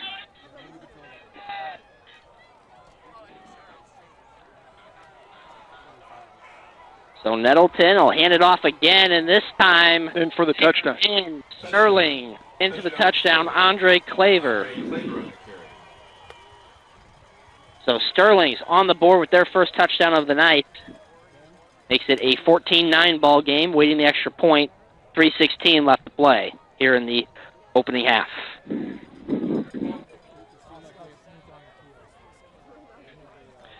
It'll be Gebhardt on for the extra point.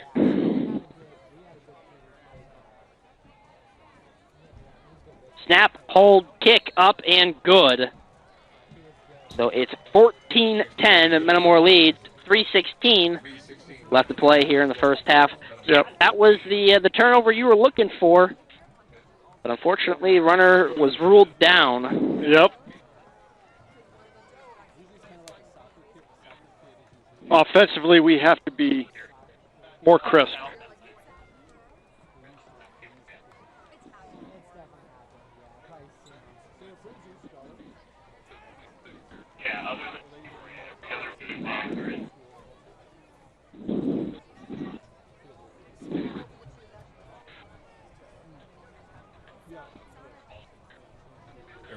Scott, if you're Metamora, you've got to make this the final drive of the first half. And it'd be nice if you could score. You could put up points here. Who's back? Is that Cam Nichols? Cam Nichols and Jadon Cranford? It would be. I wonder if Mark Fredericks has been injured. I'm not sure.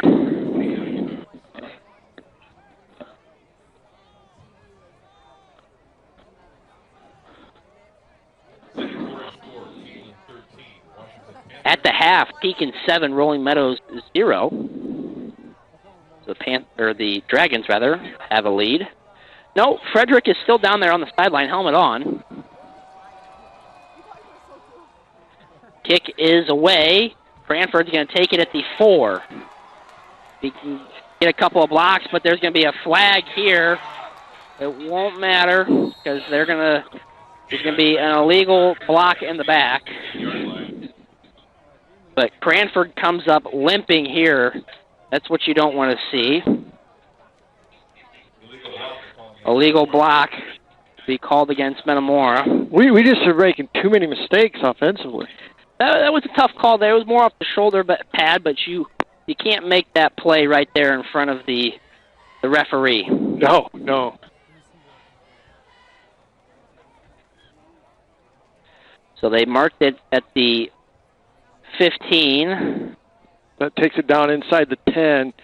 But we got plenty of time for a nice long drive. Down to the 8-yard line, so 1st and 10 for the Redbirds. Deep in their own field.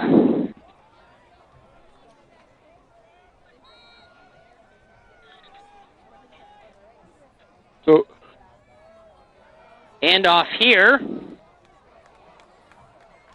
That's Cranford. No, that was Frederick. That was Frederick there. It's out of bounds. They'll rule him out at the 18. He's going to bring up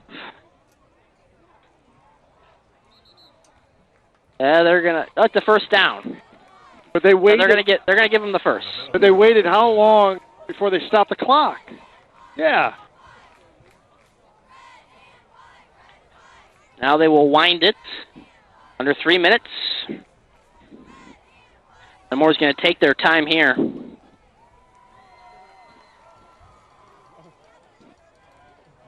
Rhodes. Frederick in the backfield. Low snap. Rhodes is going to keep it. And he'll be thrown down at the 24. So he'll pick up a gain of 5, maybe 6. Snaps have been awful low. Get him up a little. Gain of 6 brings up 2nd down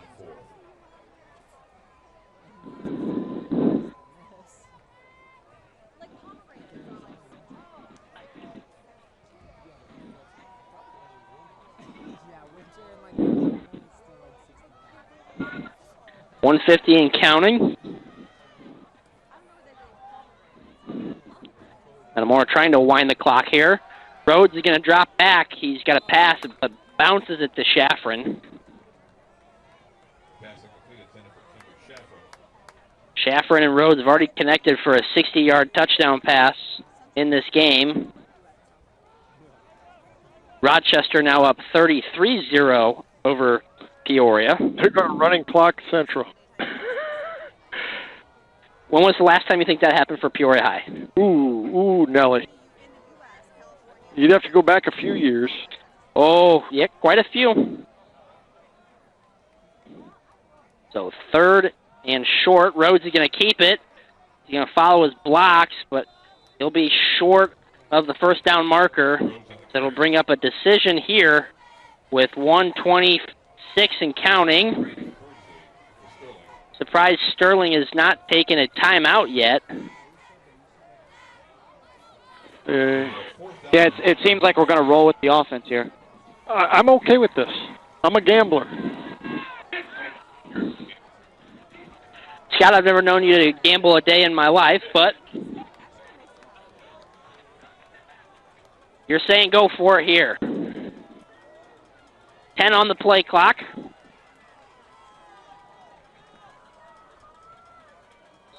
Heavy backfield, and it's a timeout taken by Sterling. Looked like they were going to jump off sides.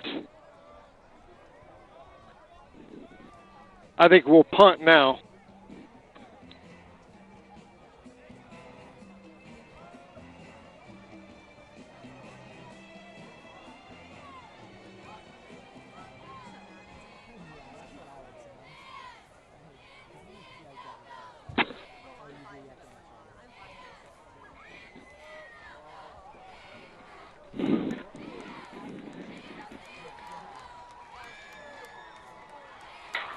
So official time on the clock, 49.5.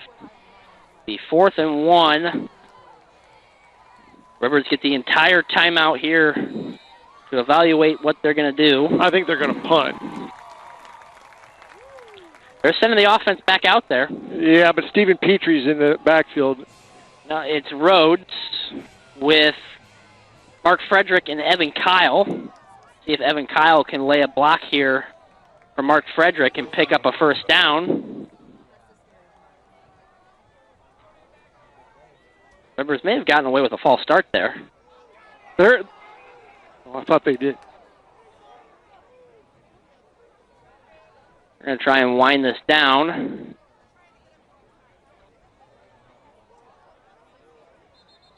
And now Metamora will take a timeout. Yeah. So they tried to pick up a free first down and couldn't get it. Yep.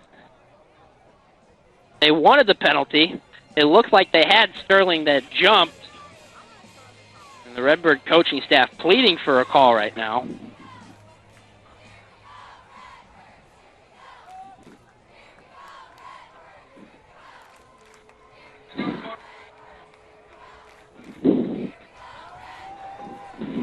.49 seconds to go. Got to get a good punt off.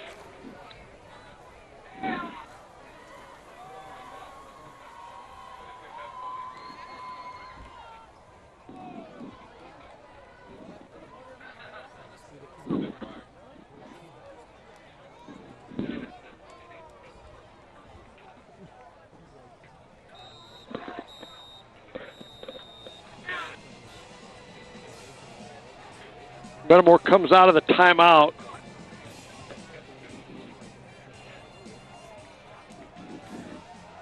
So it's a split backfield here. Now they're going to drop back Frederick. Do they try and get the fake here? Because they've got another timeout to work with. But they're going to snap it. And Frederick's not going to get it. The ball comes out. It's another turnover, second fumble of the game for Mark Frederick. Sterling's going to take over at the 21-yard line, and there's a Warrior down on the field. So exactly what you don't want to happen right there.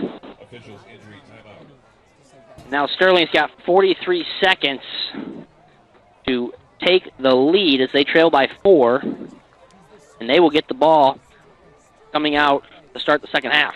Yep, you got to hold here. Got to hold.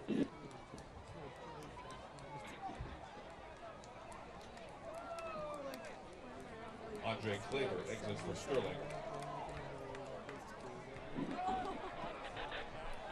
Redbird defense has been dealt some tough cards here tonight. Oh, boy, that's for sure. I think they've played very, very well. You can't keep giving them, you can't be giving them the ball starting their drive. in our own Yeah, territory. exactly. The ball on the 21-yard line. Metamora up 14-10.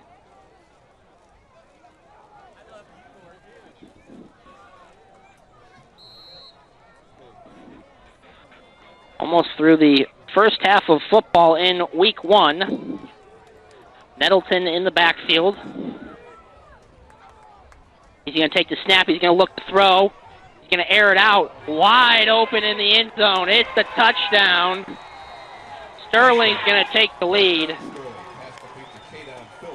That's twice now that they've run a play where the wide receiver's been wide open. Kadon Phillips. And that's just an unfortunate last 4 minutes of the first half. They've scored 2 touchdowns. From the 21-yard line, a dime to Phillips in the back right corner.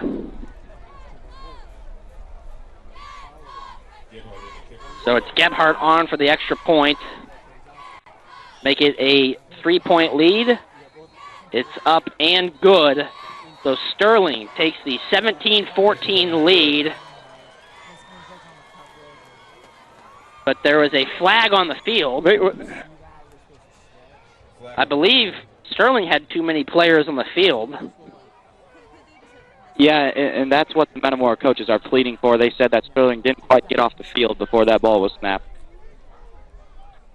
Was there a flag down over there?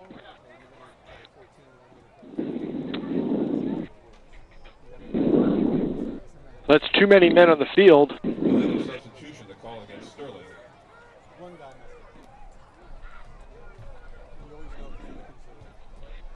So that's going to push them back.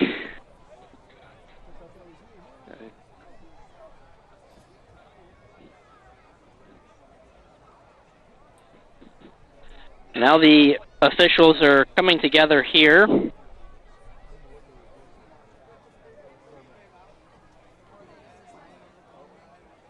And they're going to wave off the flag.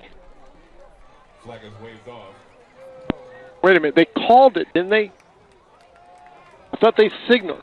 The FAR official called it, and now they're going to wave off the flag.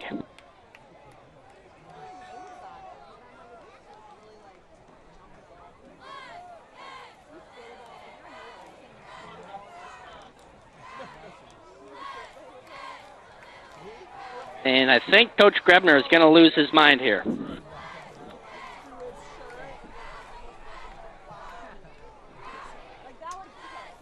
Yep, that's good. That's a good.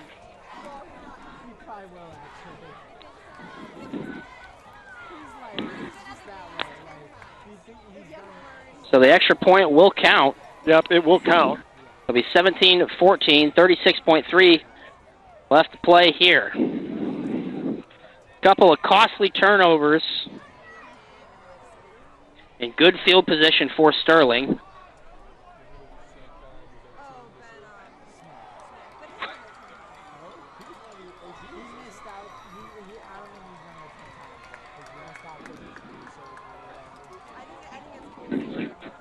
infraction on the play. The extra point is good. The score becomes Sterling 17, Metamora 14.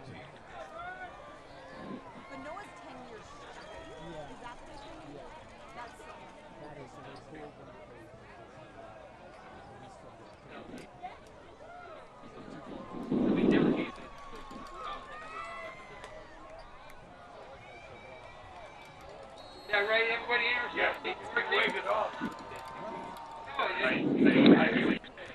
And the kick is going to go out of bounds. We'll get the ball on the 35-yard line. So all it could take is a couple of plays and another long touchdown pass, Scott, and Metamora can take the lead right back going into the halftime locker room.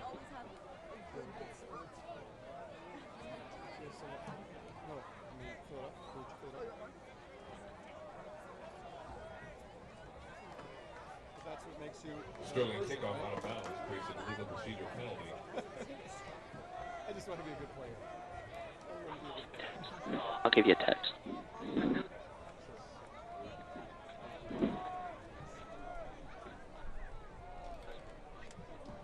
Yeah, we declined. I think we took the penalty, and now we're gonna make them kick it again.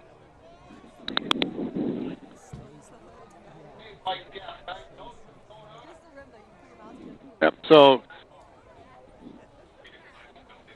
no, we took the penalty, so now they've got to move the ball back, and they're going to kick it again.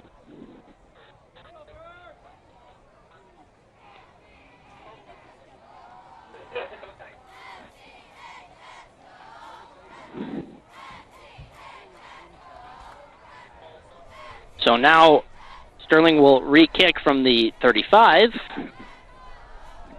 Metamora accepts the procedure penalty, forcing Sterling to re-kick from the 35-yard line.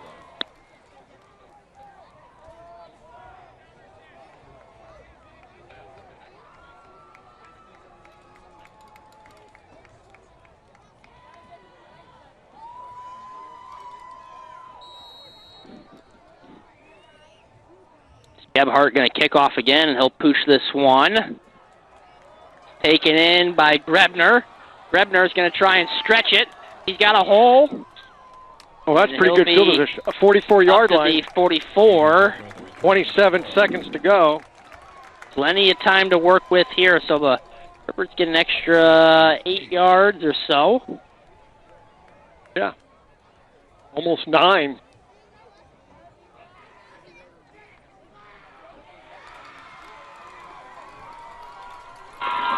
That extra yardage really gives you a little bit more freedom to possibly take a shot here. Yeah, I think they will. It's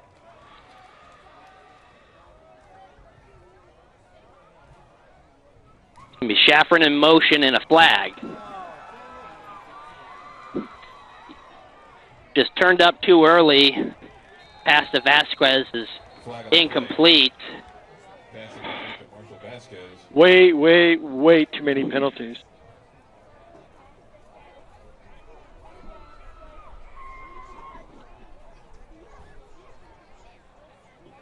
Just keep shooting ourselves in the foot. Yep.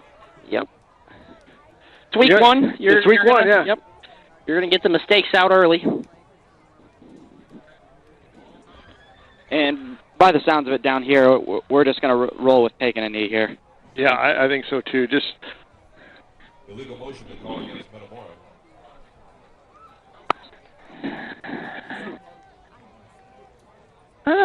It's a timeout to work with. I'd like to, maybe air it out, but they're going to take the knee.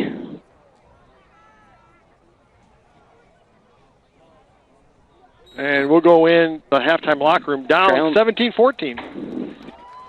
We'll be back in just a few minutes with the first half stats.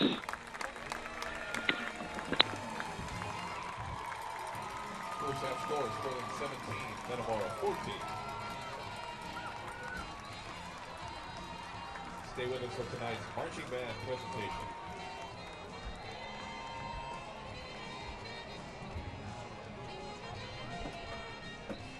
Central Illinois, you asked for it and we listened. Germantown Grill is growing, adding more dining space and a private gaming area featuring games powered by Gold Rush, the gold standard in video gaming. The game's on at Germantown Grill, off Route 116.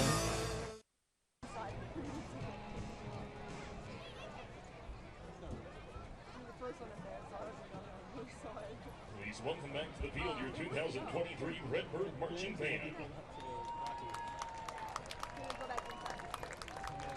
They're under the direction of Zach Kubikas, Kevin Jarose, Kylie Hinkowski, Marion Kettle, Nick Jarose, Noah Berkshire, Morgan Tipton, Elise Palmer, Kara Fletcher, and Victoria Puffer. Sometimes they keep a lot of places do that.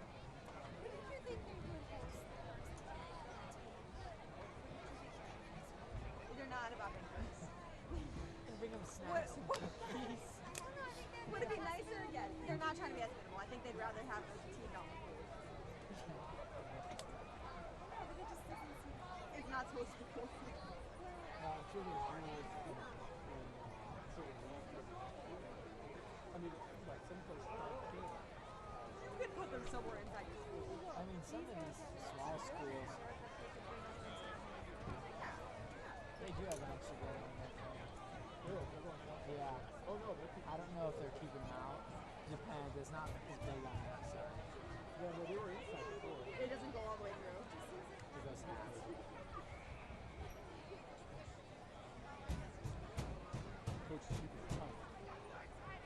Under the direction of Senior Drum Major Alexander Harper, the band will perform the first movement of their 2023 competitive production entitled Pandora's Box.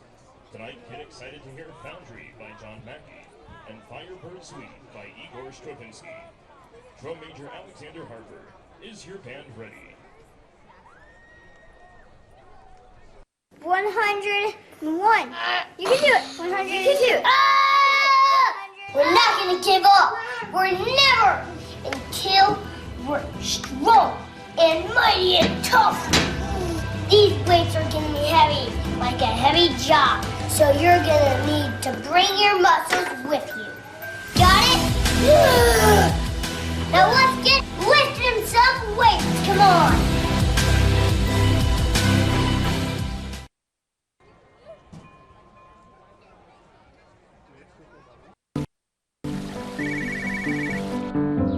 Hi, Tom. Hey, how's the college visit? You remembered. It's good. Does it make the shortlist? Yeah, I'm afraid so. Knowing our clients personally is what we do. It's okay. This is what we've been planning for. And with over 13,000 financial advisors, we do it a lot. It's why Edward Jones is the big company that doesn't act that way. For financial strategies and one-on-one advice, contact Kevin Kyle.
Central Illinois, you asked for it and we listened. Germantown Grill is growing, adding more dining space and a private gaming area featuring games powered by Gold Rush, the gold standard in video gaming. The game's on at Germantown Grill off Route 116.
once again your Metamora Redbird marching band. They will be performing next at the home football game versus Washington right here on Malone Field, Friday, September 8th. Be here to cheer on your Redbirds.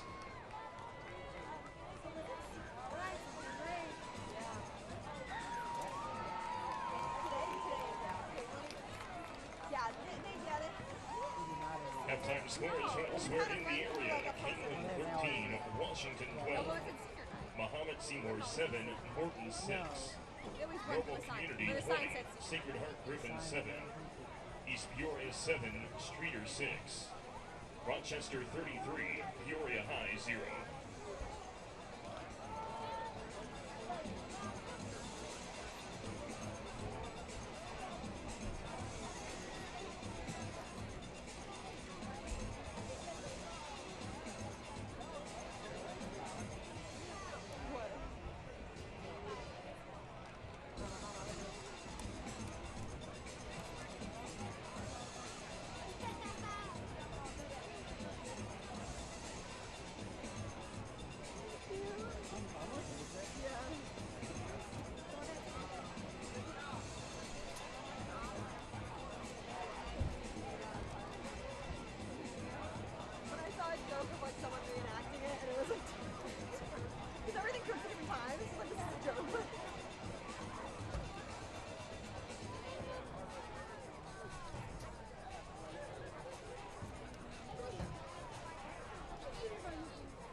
Welcome back to the broadcast. We are at halftime here, but the clock has stopped.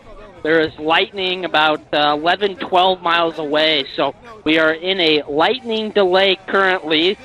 It's not necessary right now. The stadium's not being evacuated, but as I look out to the southeast, out of the back of the press box here, there's a very nice lightning display on show.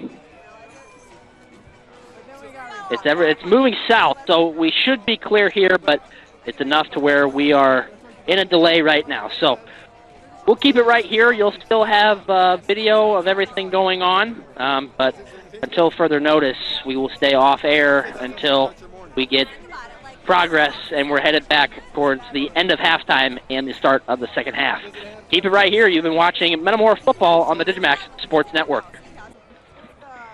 Welcome back to Malone Field. It's been quite a bit of a delay as we had lightning at halftime that was detected. So hence the long delay. We appreciate your patience. It's been a long wait for everyone, but Metamora trailed 17-14 going into the halftime break. Scott, it was a rough last 4.5, 5 minutes for the Redbirds. Yeah, it was, and you know that's part of the first game jitters, and you know didn't play well. I still think Metamora, you know, is good enough to come back and win this. You know the thing though that really killed us were the mental errors, motion penalties, and Redbirds probably had at least 40 yards in penalties there in the first half. Not to mention, fumble the ball twice. You cannot put the ball on the ground. No, you can't. That's what kills us. In Sterling, they took advantage of good field position throughout the first half, and I think they had all but one drive started in their own territory there in the first half. Yeah, I think all of them started in Metamora territory except for one. Correct. Yes. And, you know, I thought Metamora defense played pretty well when you stop and think that, you know, they started on the 29 and then the 38 in Metamora territory, and they came away with 3 points. And then they started again on the 21, and they did get a touchdown, but you can't hold them out forever. We're about a minute 15 away from getting this thing started again. And Metamora will have to kick off to Sterling. Go down to Ryan Vogel here in a few minutes. You know, Ryan, Metamora just needs to settle down, don't you think? Yeah, they really do, and that just kind of comes with playing the first game, new turf, new everything, and no slouch of an opponent either. They know that they don't have much room to make errors, and they've done a good job kind of containing them when they did, with only holding them to 3 points when we fumbled right off the bat. But I think this second half they'll settle in. They had a little bit of an extra breather, a little bit extra time to calm down with the lightning delay, so we'll see if they can flip the script here. Do you think that the delay helped Metamora kind of, because let's face it, Sterling went in the halftime locker room with some momentum. Yeah, and you know it's a lot because we had a rough end to the second quarter, and then we would have to run right back out here and give them the ball. So it'd be kind of a bang, bang, bang situation with not much time in between. So I really do think the lightning delay is going to help them, and we'll see if they show it.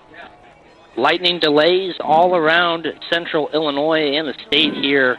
Lightning delay over in Bloomington where the weather is getting a little nasty, but we're ready for the start of the second half here at Malone Field. It'll be Tommy Sopko kicking off. Metamora will go from, or Sterling rather, will go from left to right on your TV screen. And here's Sopko with a little pooch kick up to the right. Taken here by the Warriors. There's a hole there, and he'll be down about the 35-yard line. So Sterling take over first and 10. Right on the 35-yard line. That was Phillips on the return.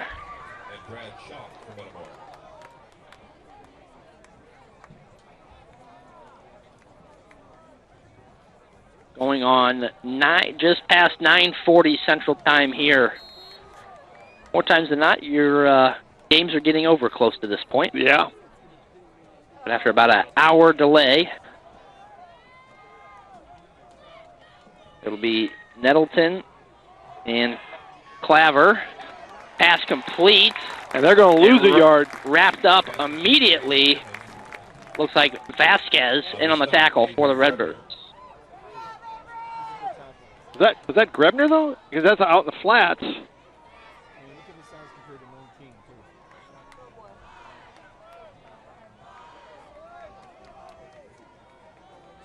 There'll be a second and 10. He got back to line of scrimmage. Second and 11 is shouted out by the official scorekeeper, and that one's going backwards. Yeah, that's a good play by the Redbird defense there. That'll bring up 3rd and 13 after a loss of 2. We're going to officially mark it a loss of 3.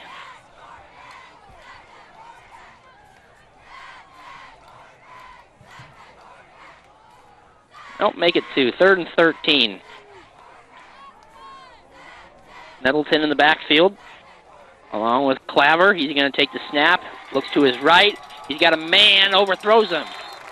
So he's pretty 3 good and out for the Redbird defense on the first drive of the second half. That was good pressure by the Redbird front 5 to get in there and pressure him a little bit. They forced him to throw the ball a little bit sooner than he wanted to. The guy was coming open, but he didn't have a chance to get it to him. And even if a catch is made there, he would have been short of the sticks.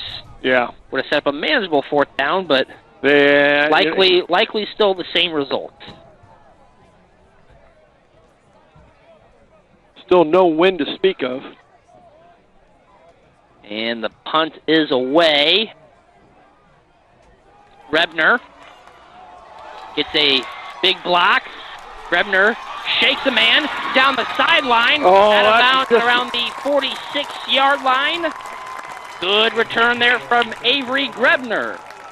Boy, I thought he was ready to take off. They're going to mark him out at the 49. Stepped out of bounds. But a good field position for Metamora to start their first offensive series in the second half. It's been really good to see how much Avery Grebner has improved since last year, and you can tell he's put on muscle, but at the DB position mostly, he's just improved vastly from last year. Rhodes in the backfield gives the handoff to Cranford, and again, he's going backwards. Great job by the Sterling defensive line to get in there. I'm going to call it a loss of about 5. Thought he at least got past loss of 5, but it's where they've spotted it. Brings up a 2nd and 15. Got to make some. You got some momentum right now. Got to take advantage of it. Rhodes is going to drop back to pass. It's a screen over the middle. There's Grebner. They'll get back most of the yardage they just lost, plus a couple more. Extra yard. Brings up a 3rd and about 8. 3rd and 8 coming up for Metamora. I like that play. We run that. This is the best I've seen us run that play in a number of years. It'll be interesting to see if they go back to Shaffron here on the far side. Rhodes and Shaffron connected for a 50-yard or 60-yard touchdown pass in the first half. It's Shaffron out by himself outright. He's got an advantage, at least 3 or 4 inches. They're going to give it to Cranford. A handoff, and the ball came out. But it looks like the Redbirds retained possession. It's going to bring up a 4th and about a long 2. Yeah, 4th and long 2, short 3. You go for it. Go for it. Go for it? Yeah, you have to here. Maybe see if you can get a free 5, get them to jump, and then you decide to punt, but they're going to go for it. A pass, and it's caught. The first down. Is that Grebner on the reception? I believe it was. That was a really nice pass by Nick Rhodes. He had a defender in his face, and he still got it out to Grebner, and Grebner picked up the first down. I thought it was initially tipped at the line of scrimmage, but threading the needle, Nick Rhodes finds Avery Grebner for the first down. Ball spotted at the 31. Cranford in the backfield. Single receivers out left and right. Rhodes going to drop back, air it out. Almost picked off. A little bit of miscommunication there between, I believe, Shaffron and Rhodes.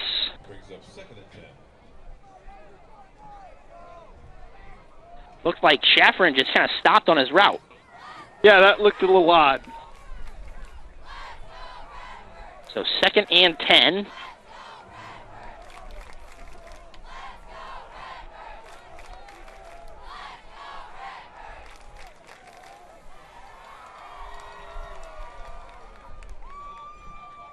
And a handoff, Cranford finds a hole, breaks a few tackles, and he's thrown down inside the 30 at about the 26-yard line. Boy, he's got those nimble Daryl Galandri feet, doesn't he?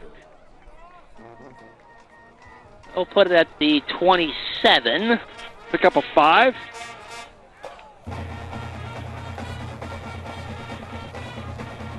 So 3rd and 5 here for the Redbirds. Make it a... See if they can pick up a first down here. If not, make it a manageable 4th down. It's Rhodes and Cranford in the backfield. Rhodes takes the snap. He's going to keep it. He's got a hole. And will it be enough for the first down? He'll be short. No, he'll be short. He's not going to be short by much. Be about 2 yards short. 4th down. So it'll be... We'll need multiple 4th down conversions here. Keep this drive going. 4th down and 3 coming up for the Redbirds. Make it 4th and 3. They're going to turn the pressure on here.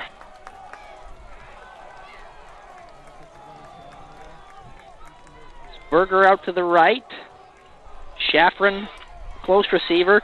Cranford in the backfield. Sterling's going to send pressure. Rhodes is going to run out to his right. He's got to throw something up. He's got Shaffron in the end zone. Touchdown, Metamora! On the job by Nick scramble. Rhodes. Nick Rhodes on the scramble finds Shaffron. And the Redbirds retake the lead. A 24-yard touchdown pass from Nick Rhodes. Wow.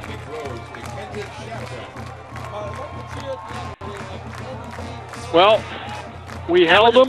That was about his only option. Put it right where it needed to be. And a little bit of double coverage, too, but Shaffron has so much height, it just doesn't really matter.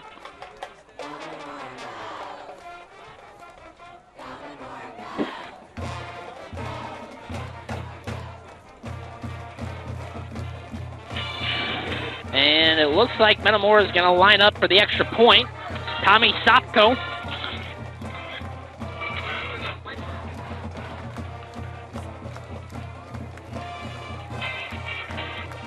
Snap, hold, low, and it is good. Oh, boy. Tommy Sopko adds on the extra point. So it'll make it a 21-17 Redbird lead. 6:06 left to play here in the third. Got two big fourth down conversions there for the Redbirds. One for a first down and one for a touchdown. But that is exactly what Metamora needed to do to start this second half. Stop and a score. Now the Redbird defense will go back to work. Metamora scoring drive, 8 plays, covered 49 yards. A touchdown strike, Rhodes to Shaffron.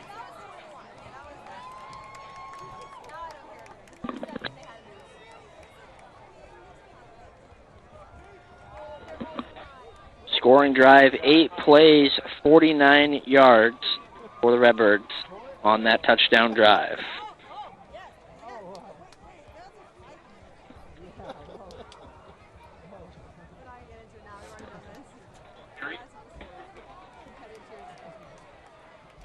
It's Sopko.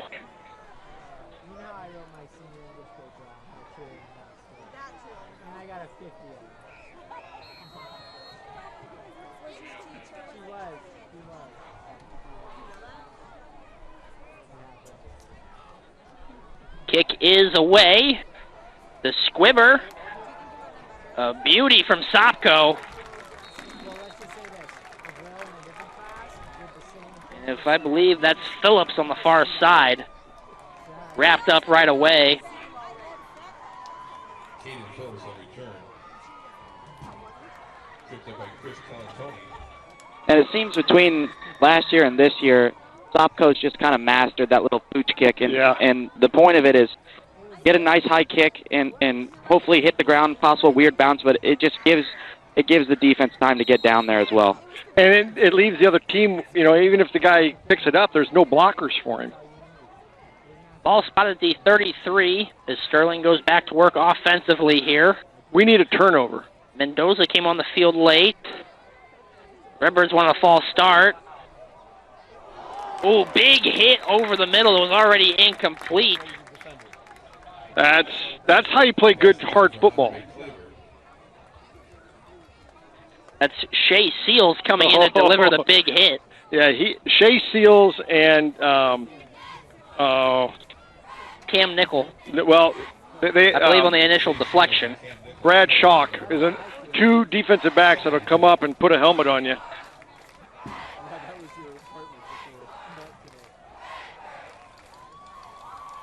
Nettleton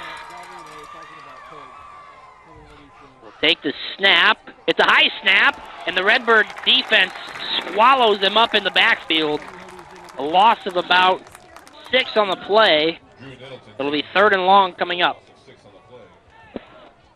And regardless if that was a low snap or not, it kind of seemed like we were going to be there anyways. Yeah, we got back there pretty quick. It was high, but not that high. I mean, She cried one time because I wouldn't say I love Code. That is not as a real story. A man in motion is Claver. He's hit as he throws.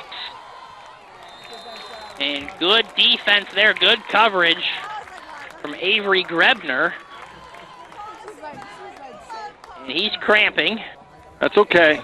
And I believe that's Dad right there to help him stretch.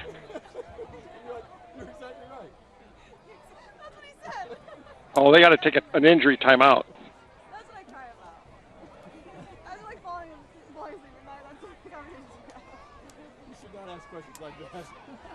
Oh, there's 2 players down. There's a Sterling player as well. that cramped up on the play. Oh, on our sideline, yeah. Yep, on our sideline. Yeah.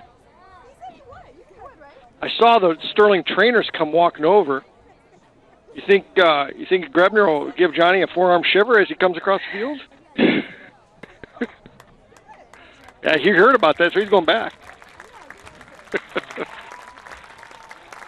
You know, I'm a little surprised we haven't had more, because remember a couple years ago when we played Notre Dame, both teams were cramping up.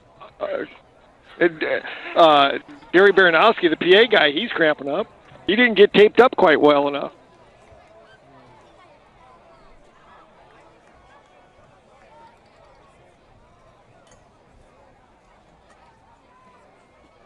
So Sterling lines up to kick.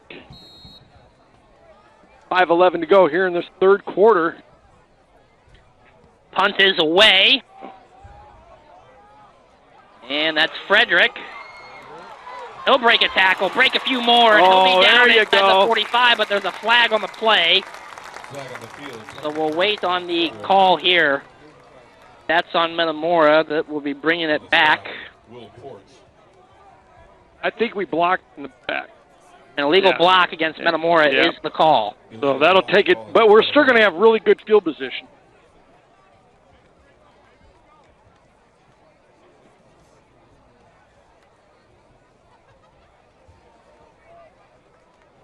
Oh boy, I took it down. If you hear tinfoil crinkling in your background noise, brats have been brought up to the press box, and everyone is taking advantage of it up here.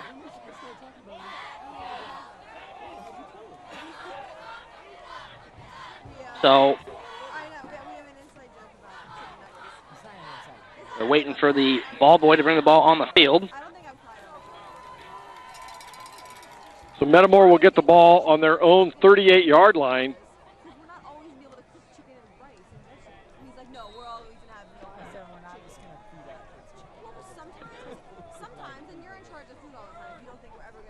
Here's the snap. It's a handoff. Evan Kyle, if he can get to the sideline, he can. Oh, a big block there from Shaffrin, and 2 flags come flying.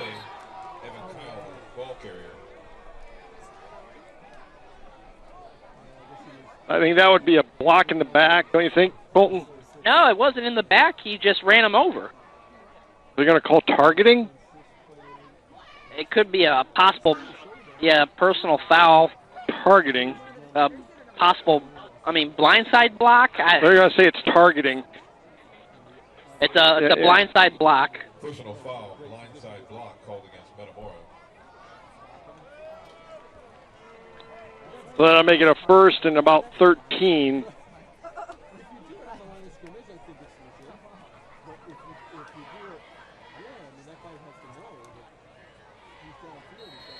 The penalties are just racking up for the Redbirds here tonight. Handoff, it's Rhodes. He's going to keep it. Rhodes inside the 50, and he'll be brought down. I love what he did right there. He knew when the journey was over, and he just went down. There's no need for him to get hurt. And now Nick Rhodes is cramping, along with, that's 52 from Metamora Ty Dykes. Both are coming off the field. They're going to have to get some fluids First down, Metamora. in these players. It doesn't help when you stand around and sit around for an hour, and you've got to try and get ready again for the second half. A long lightning delay at halftime. And will that bring Stephen Petrie in to play quarterback? Ooh, boy.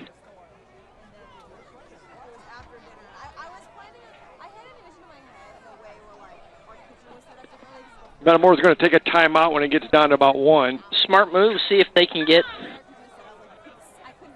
Rhodes back up and ready.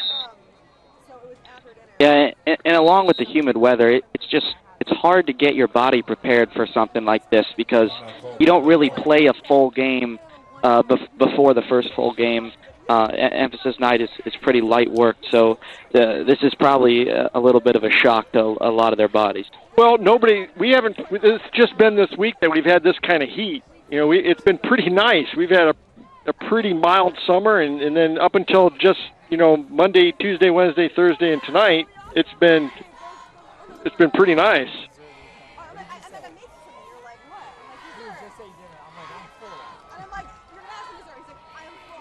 You know, when your PA announcer cramps up in the press box, that's pretty bad. And Ryan, if you remember, your senior year against Rock Island, there was many cramps in that game as well. Yeah, I just that was the worst cramp I think I ever had. Double calf cramp. Say that 5 times. Double calf cramp. There you go. And I think my mom thought I tore my ACL when I was getting kicked out. So 1st and 10 for the Redbirds. Ball on the 49. Petrie in at quarterback. It's a handoff here. Kyle, he lays the shoulder.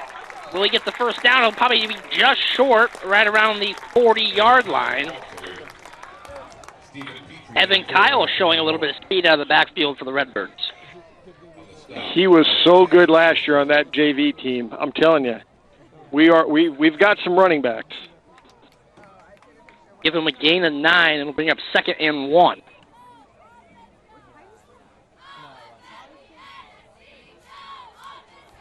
It's still Petrie in at quarterback. Rhodes stretching and getting some fluids on the sideline.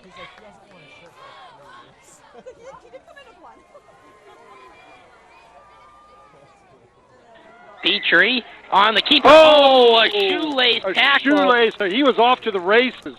It could have been, and now Petrie is down. And he could be cramping. Just in time for Rhodes to possibly come back in. Oh, man. Can we take a order of bananas down to the sideline? I think the quick fix is pickle juice. I have heard pickle juice works as well. Now, I don't know if you'd rather, if you want to drink pickle juice, but I have heard that it works. There's a good question, Scott. Favorite pickle? The famous Dave's pickles that you buy in the store. They are phenomenal. Make a toast curl. It's a scary image, but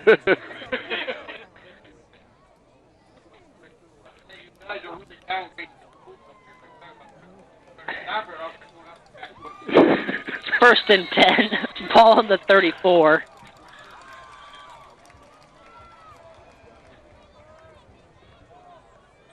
Looks like Rhodes is back in. He's going to take it on the keeper. Breaks one tackle, kicks it back up to the middle, and he'll be down inside about the 15. Oh, a little extra got landed on there, and I thought we might have another cramp. Is there a flag? There's a flag down. Flag on the field near the Oh, 29-yard line. flag down. Holding, Metamora. And it's on Metamora.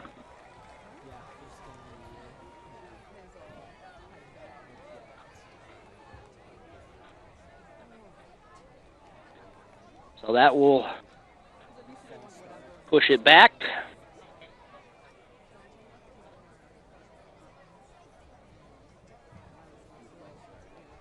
Ball will be spotted at the 38. Yeah, that's a spot foul, unfortunately. 10-yard penalty from the spot of the foul. Marks it at I think they've started to find something there on that left side.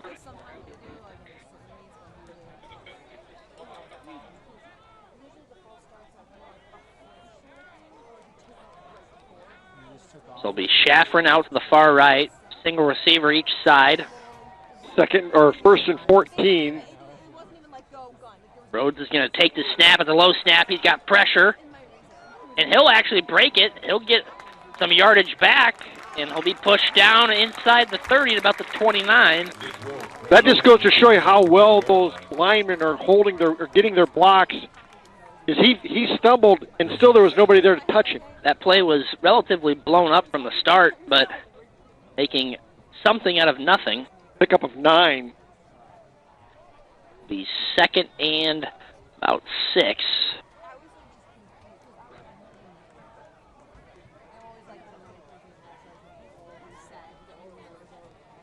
Redbird's chewing the clock. They're up 21-17, 2 minutes left.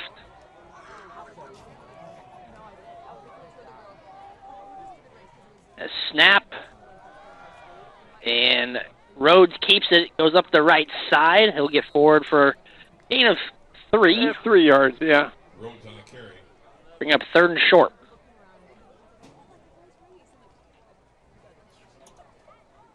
Third and about 3.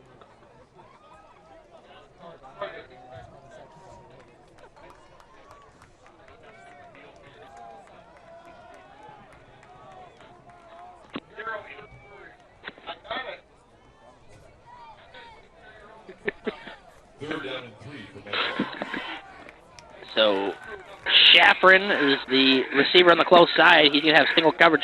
This is a matchup I like right here. I know it's 3rd and short, but look to Shaffrin right here.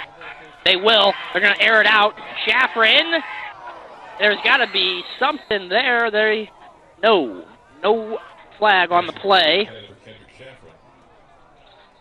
And now both players are down. Team trainers and medical personnel are going to be busy here in the second half. 4th and 3. Scott, you likely think Metamora will go for it here. Oh, well, they're not punting. I know that. I went to it was years ago, I went up and watched Geneseo play in a playoff game. They played St. Viator, and St. Viator had the ball in the Geneseo, 35-yard line, and they punted. Kurt left. Kurt Ryan went home. Said, I can't stand to watch that. I'm going home. That's a guy that went 4 years and never punted.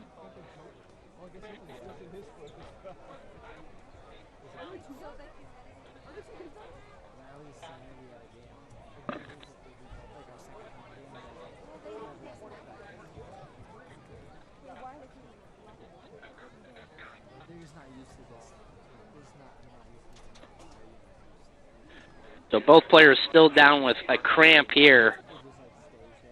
Going to be the story of the second half. 21-17 is the lead. 59 seconds left on the clock.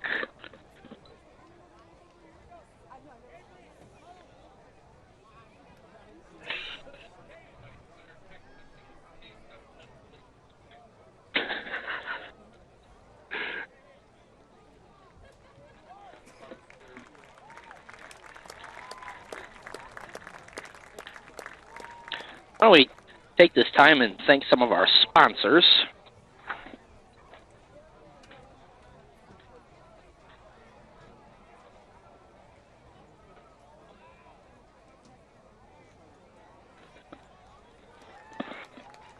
Commerce Bank, helping you and our community grow. Commerce Bank, challenge accepted.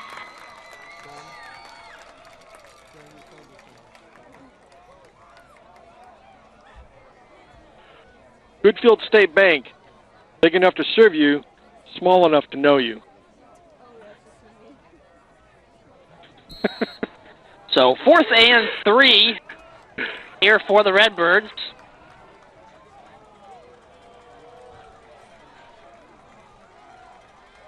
Rhodes gets pressure from the right.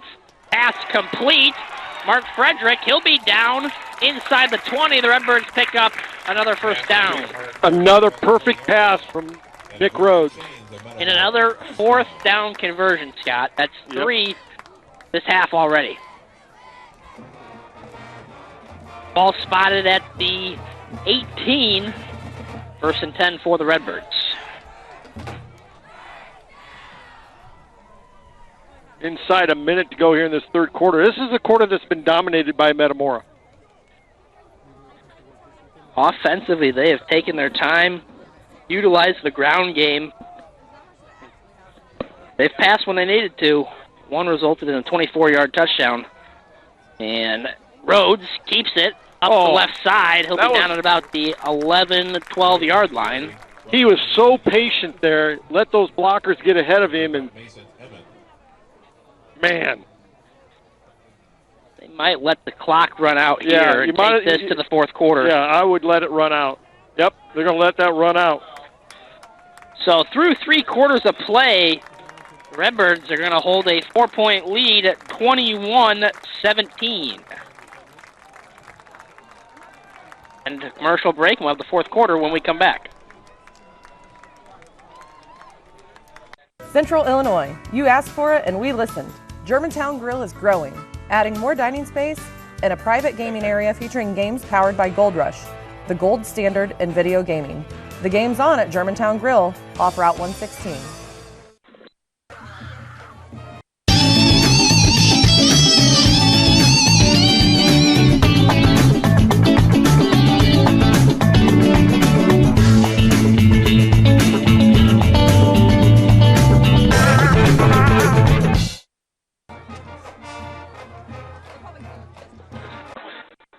Welcome back to the broadcast. Building a life is different for everyone because everyone is different. That's why State Farm is there.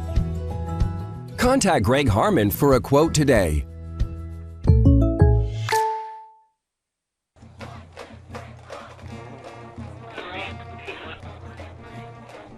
Welcome back to the broadcast. Just received a score. Washington is victorious in Week 1 over Canelan, 33-27. Washington picks up a big road victory. Yeah, that's a big one. That is a big one. Rochester picked up a big Week 1 victory. They had a running clock. What was the on final? Peoria. The final score to the Rochester-Peoria game, 40-14 was the final score. Wow. But that was 40-0 at one point, entering the fourth quarter. Wow. Dunlap up 33-14 over Galesburg in the third, but it's second and short here for the Redbirds to start the fourth quarter. Rhodes is going to hand it off. Frederick, and that goes backwards. They're going to mark it at about the 19. So now sets up a third and long.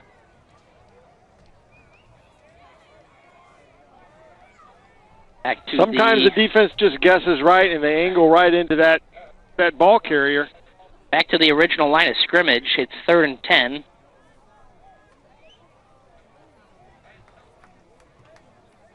Brian, doesn't it seem to you a little bit like Metamora's kind of got some momentum here? And yeah, Sterling's going to get a couple plays here and there, but for the most part, Metamora's owned the line of scrimmage this half. Yeah, I mean, we basically dominated from the second we really got out. Hit as he throws, and it is complete to Avery Grebner over the middle. It'll be a big first down, set up 1st and goal. Another pass where only our guy could catch it. You know, you just got to be so impressed with Nick Rhodes. He still stayed in that pocket till the last second because there was some pressure coming. And Sterling's sideline is absolutely furious. They seem to believe that that ball hit the ground. So did Rochester a few years ago. Right where I was thinking as well. So 1st and goal from the 3 for Metamora. Evan Kyle in the backfield.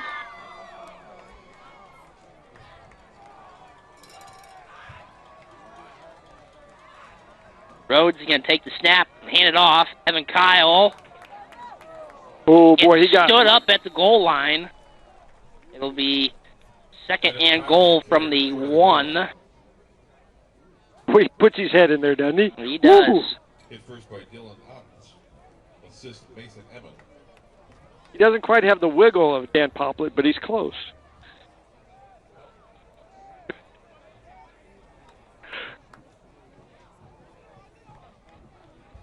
So 2nd and goal from the 1. Redbirds punch it in and take a 2-score lead.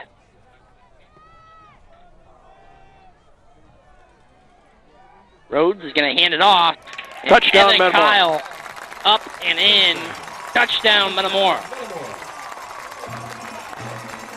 Evan Kyle takes it in for his first touchdown of the year, and it will extend the Metamora lead to 10.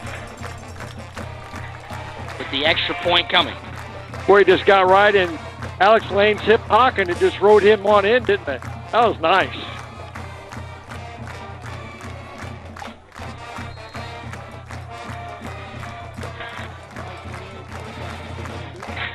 Tommy Sopko on to attempt the extra point.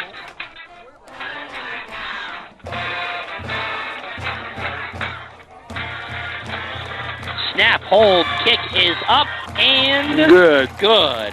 Tommy Sopko extends the lead to 11, 28-17, 9:50 left to play in this ball game.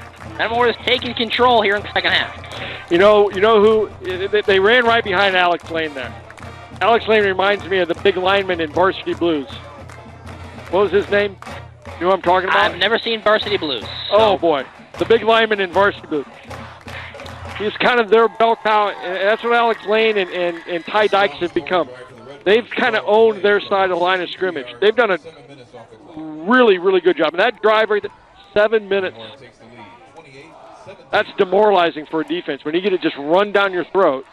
How many fourth downs did we kill in this half? 4? We're at 3 or 4 now, yeah. That's demoralizing. They've had us, 1st and 15, 2nd and 12, 2nd and 10, and we've been able to score.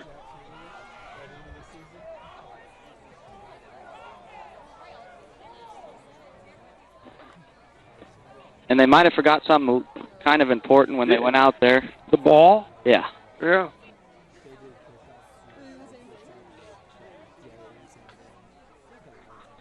Scott, coming into the week, Sterling ranked 8th in the 5A poll, so this would be the first top 10 win for Coach Grebner in his short tenure.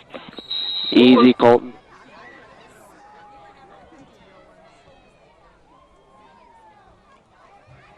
The short kick. Ooh, big hit there.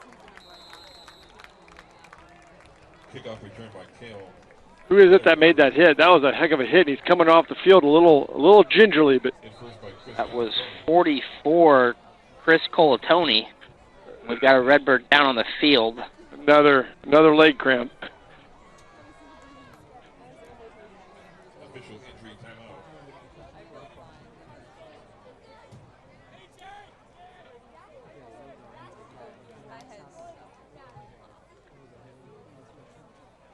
I think there will be a large speech tomorrow morning at Film Study on hydration for the next week. Yeah, it's just so hard though, man. And there was a flag on the play as well. A legal block in the back. So we'll move that back. I don't know. 15 yards from the spot of the foul. And all the leg cramps. I don't know if we've ever had a PA announcer cramp up though.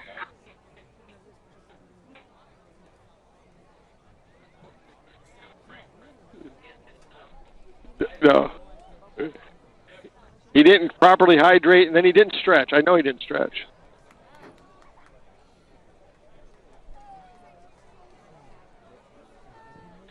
Metamora will take the show on the road next week to LaSalle, Peru, and Howard Fellows Stadium, a really unique stadium, one that we liked the last time we were up there. Oh, it was nice. It was a beautiful, beautiful stadium. Did rain that night, and Connor Willerton, I remember in the first half, threw a deep ball for a touchdown. The Solomon Fours. Yep, and the Redbirds went on to win that one on the road. They've got a nice LP above their press box that lights up. Yep. Now, the only downside, I think, to that stadium has got to be the visiting bleachers. Yep, it's only about 8 rows. And the one good thing, though, is I guarantee it's not going to be as hot. Further north. Right, and the weather does look like it's cooling down for this next week. But Sterling takes over here, 1st and 10 from the 26. They're going to air it out down the sideline, and it's incomplete. Good coverage there from Shea Seals. Pass complete intended for Dylan Ottens. Dylan Ottens, the intended receiver on the play.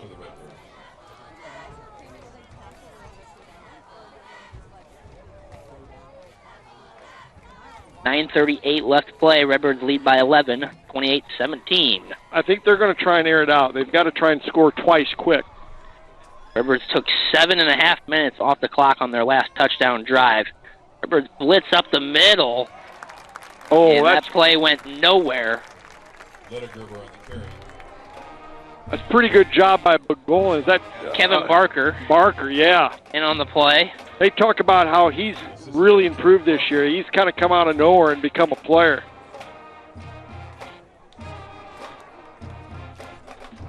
You can blitz when you know your other guys if you don't hit the blitz, those other guys up front they're gonna cover up for you. Redbirds creating pressure again. A pass overthrown. Incomplete there again for Otten. Bring up a 4th down. And they only ran off just, about 24 seconds? They didn't run much time off. Three quick plays.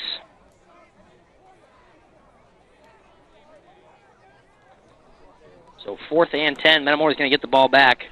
And really on the drive, which you thought would be the most critical of the game for Sterling to get back in it turns out being pretty easy on the Metamora defense. Yeah, because we forced them into throwing the football, and I don't think they're comfortable doing that. Gage Tate on the punt for Sterling. He's going to boot it away. The high kick. A fair catch from Avery Grebner. Redbird offense will take over at the 42-yard line. It looks like we might have another cramp as Gavin O'Loughlin limping off. He's walking it off. Fans, the freshman football game will be played here tomorrow at 2 o'clock against Eureka High School. Right here at 2 o'clock, the freshmen take on Eureka Hornets. So the freshman game that was supposed to be played tonight got moved to tomorrow, and they're playing against Eureka, not Sterling, but JV will go to Sterling on Monday night and still play that game. Yep.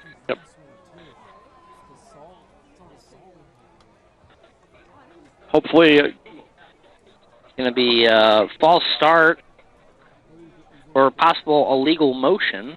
What?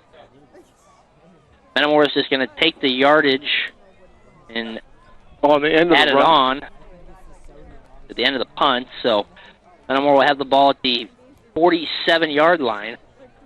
The score here could put this game on ice. Yep. 8:51 left on the game clock.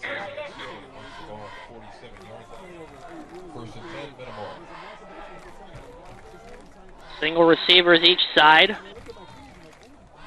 Going to be a handoff here. Cranford. He'll get to... Boy, he is a load to bring down.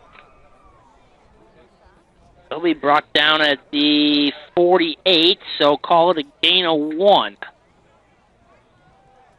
I'll tell you, Colton, here's another story. There's a guy that used to play at Illinois named Virgil Morris. He was a defensive back, but at the time, he played for Urbana High School, back in high school, and they played a playoff game up in Geneseo. And it was the most exciting run I've ever seen a high school player run. He only picked up 2 yards. But every player from Geneseo had a chance to tackle him, and they missed. One kid blew out his knee. He was done. So it's 2nd and 8 here for the Redbirds. Rhodes is going to keep it. He's got a hole. Makes a man miss, and he'll be brought down at the 46-yard line in Sterling territory. And Rhodes is going to need some assistance here. Possible cramp. Scott, I got to ask, how many high school football stories do you just have stored in your brain? Hard to tell. Hard to tell.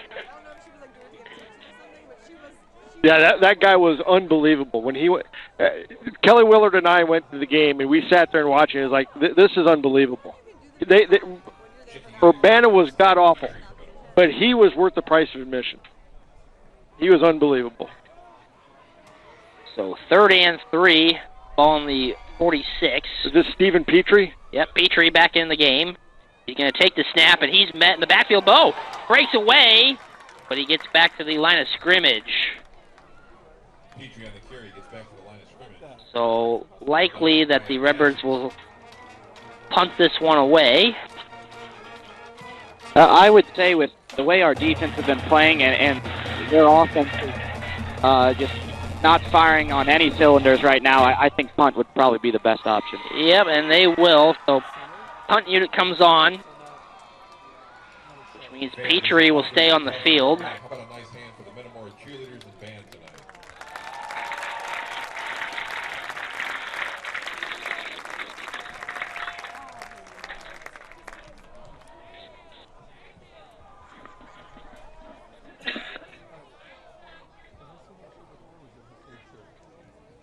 Petrie will take the snap and get it away just in time. The Redbirds will grab it about the 31-yard line. It's about a 9-yard punt. They'll make that about 15 almost.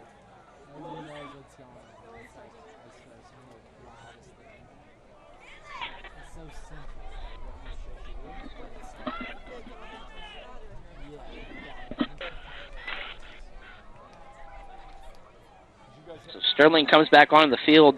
Time is ticking if they want to put a drive together here. It's Claver and Nettleton in the backfield. Nettleton takes the snap, hands it off to Claver. And he gets just stood up right away. Met by two Redbirds, 57 and...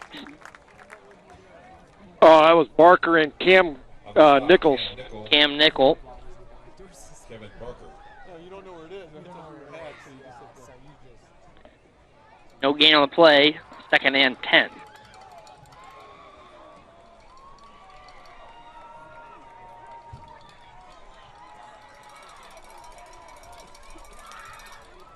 Snap.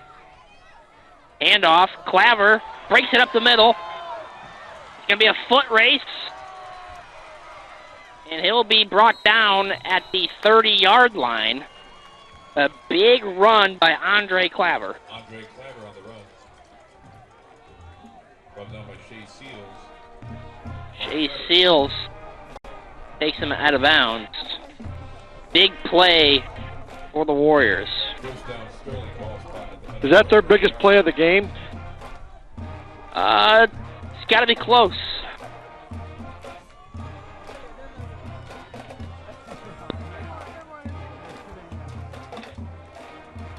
Dunlap cruising to a victory in Galesburg.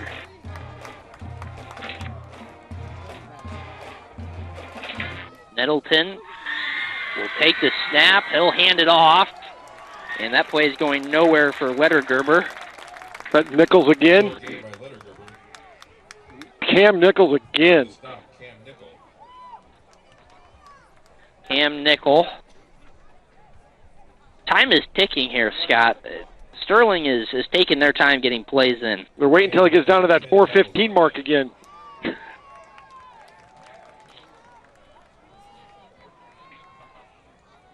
Nettleton will take the snap.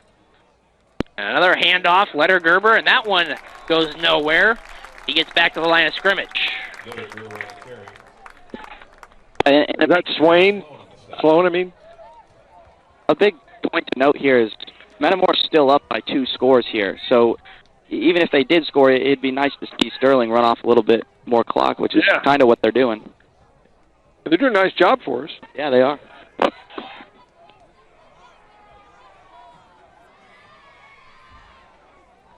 Nettleton will take the snap. He'll drop back, looks to his right. He's got an out route. He's got a man open down the sideline. He'll stay in bounds. It's Claver, and he'll be brought down at the 10. And it could be another cramp here.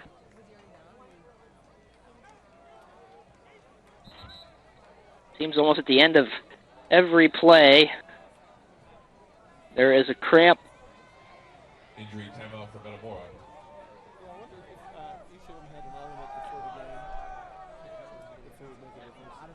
4:14 left to play. Sterling putting a drive on right now, trying to get back in it. They're down 11, 28-17.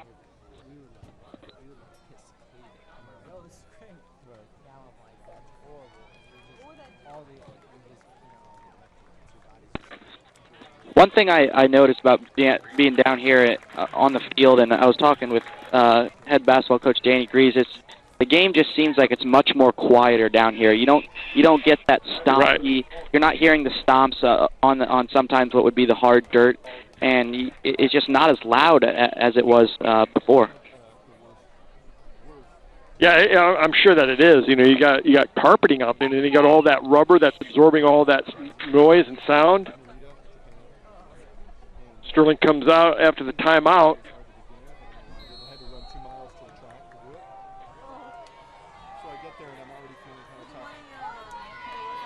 tough. So first and goal from the 10. Nettleton drops back, and it's incomplete. Avery Grebner in on the coverage.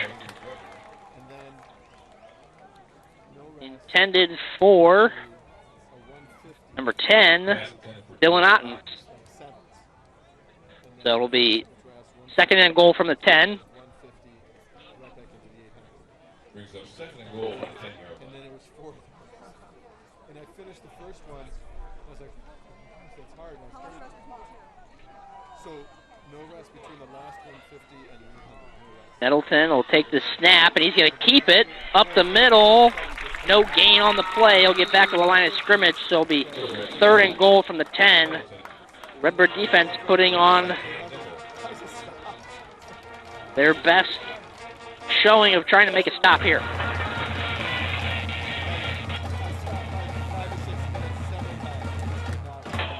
We're under 4 minutes, 3:40 and counting. Trips left, single receiver right. Nettleton takes a snap, looks to his right. He's got a man, it's incomplete. So it's going to bring up 4th and 10. Is Sterling. They're going to bring out the field goal unit. Not sure I quite understand this. Well, you're hoping to get guaranteed points. And I guess that makes it a one-score game. Makes it a one-score game. But if he misses here, could be the nail in the coffin. That's a tough angle for him, too, because he's got to hook it back into the middle of the field. From the right hash, snap is low. Oh, but a timeout. Sterling is going to get a timeout before the snap. A big break for the Warriors. You think Johnny Schlemmer knew that was going to be a bad snap? That snap was low, and I'm not sure that kick was getting off.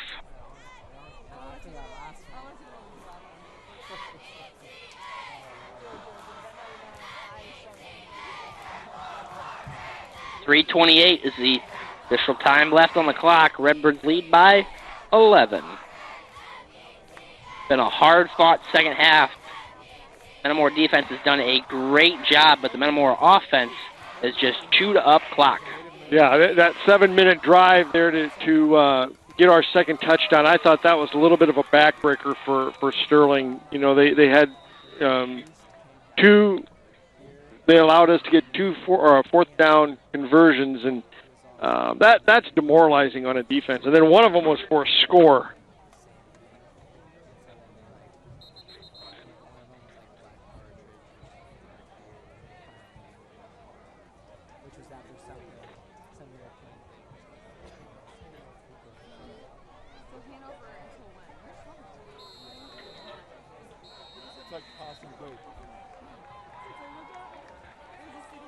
So here come the Warriors. And they're sending the offense out. Yeah, they probably figured they got to get a score. 4th and goal from the 10. Snap, Nettleton looks to his right. He's going to air it out. It's incomplete. Redbird pick up a 4th down stop. You know, that was great pressure from that far side that forced him to throw that ball high. The Redbirds will take over on their own 10. They'll have 3 minutes and change to chew off. I got a feeling it's going to be nothing but run plays. Yeah, it didn't seem like there was much of a sense of urgency by Sterling on that. They ended up almost spending 3 minutes of time on that drive.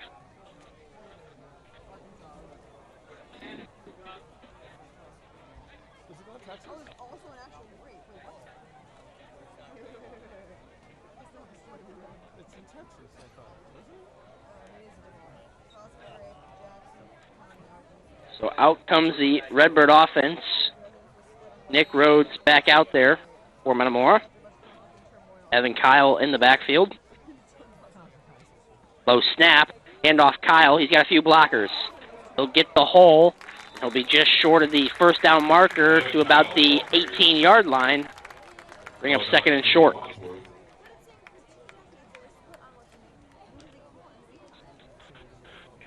They'll give them 9. It's going to be a nice business-like win for the Redbirds. Last AP Top 10 win for the Redbirds got to go back to 2016 against number 2 Highland in the second round of the playoffs. Yeah. So it's been 2,484 days. And Scott, I told you before that with the first game on turf, you go back to 1946, the first time that Metamora had football. If you go back to August, assuming that's when they played, it's Rhodes here on the keeper. He'll pick up the first down. It's over 28,117 days that Metamora had gone with the grass field. Yeah.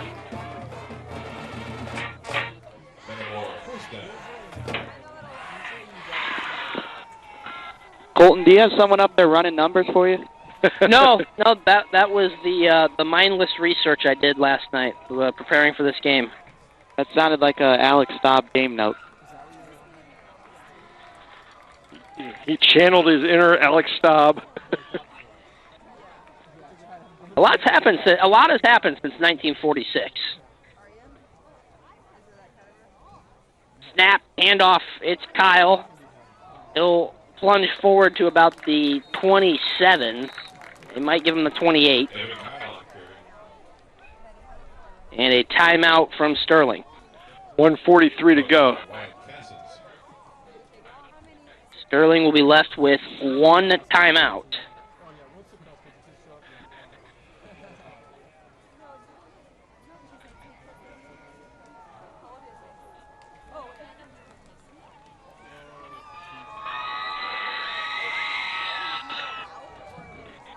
So, if all holds true, Redbirds will move to 1-0 on the season as they head next week to LaSalle, Peru. Do you have on the Cavaliers? Do you have a score of LaSalle's game tonight? I do not, but let me... 34-14, a win for the Cavaliers over United Township in Week 1. I think that's what they did last year, too.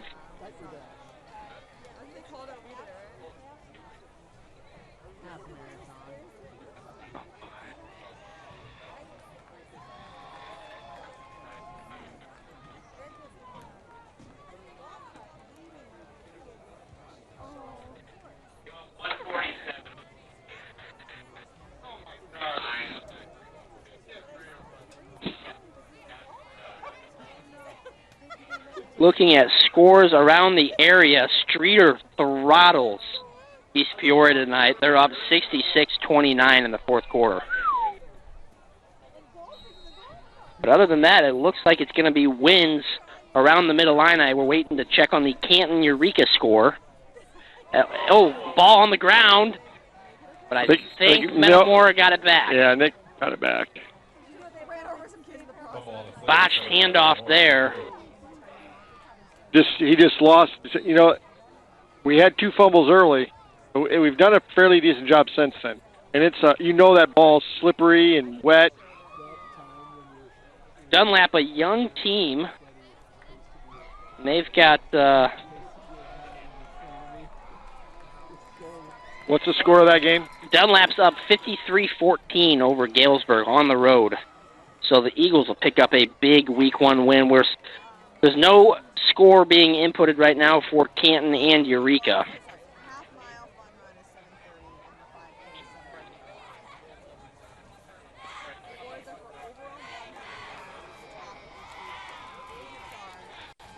So 1:31 left on the clock.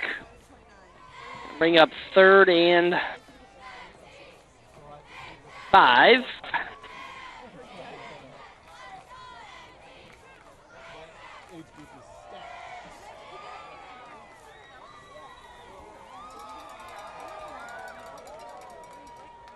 Rhodes on the carry. It'll be short of the first down marker. see what the Redbirds do here. Sterling is out of timeout, so Metamora can run this clock down. It's about a yard short. And we'll see what Metamora decides to do here on 4th and 1. Metamora can run this down to about 40 seconds left on the clock, just above. Metamora will probably take a timeout.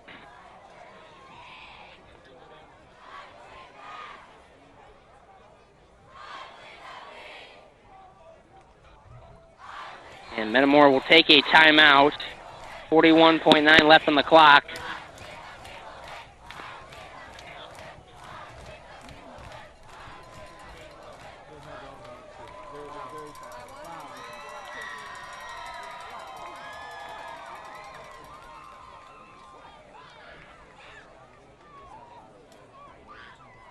So, Colton, what do you think about this first game so far for Metamora?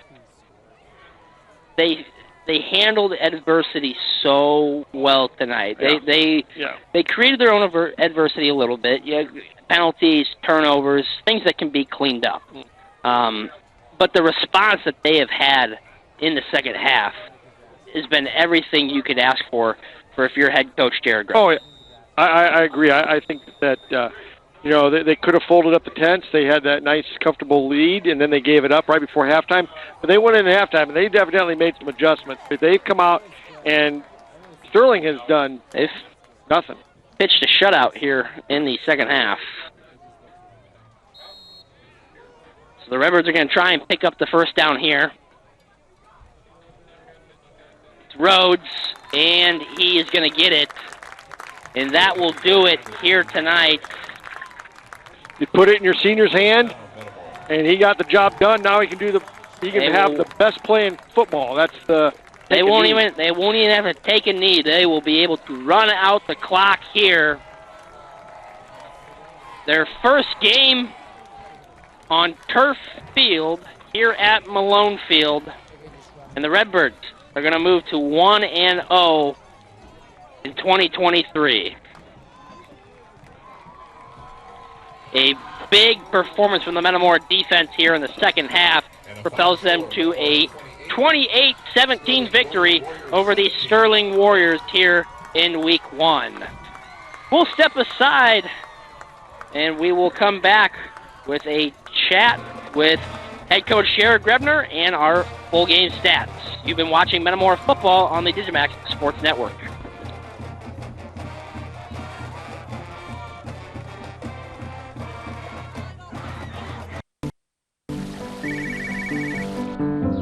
Hi, Tom. Hey, how's the college visit? You remembered. It's good.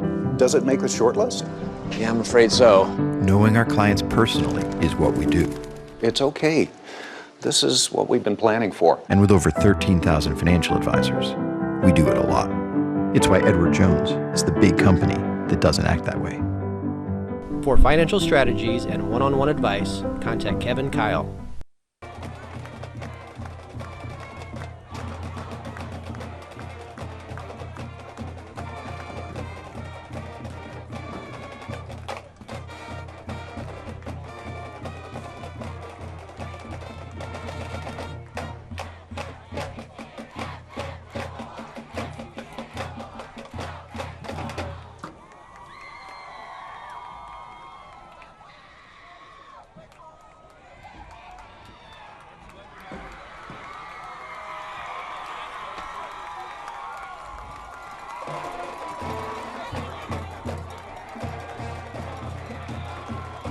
Welcome back to Malone Field. We'll go through a few ads. Thank our sponsors, Logoware. Shop Logoware and Metamora for all your Redbird gear.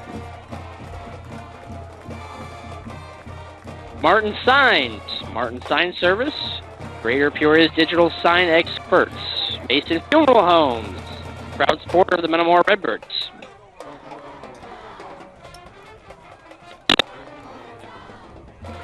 McDonald's. Not a morning person? Skip the awkward pre-coffee talk with McDonald's mobile order and pay and curbside pickup.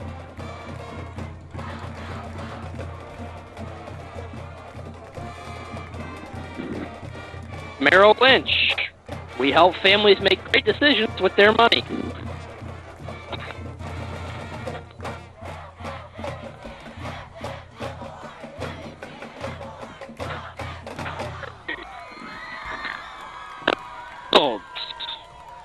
Where you are always welcome.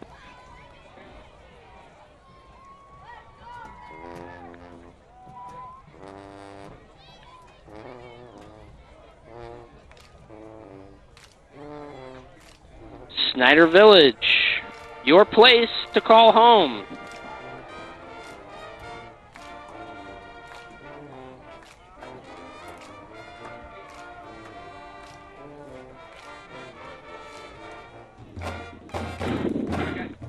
Sue's Place. Win or lose, there's always Sue's.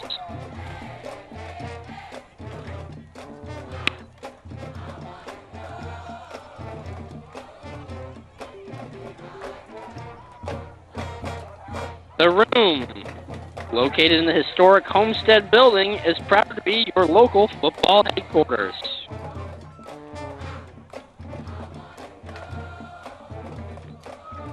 And Zumbrus Insurance, your total insurance.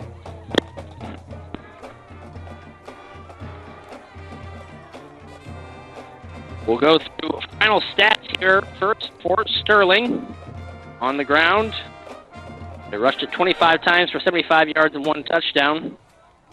6 of 19 passing, 83 yards, 1 touchdown, 158 total yards for Sterling. A great job by Metamora in the second half defensively.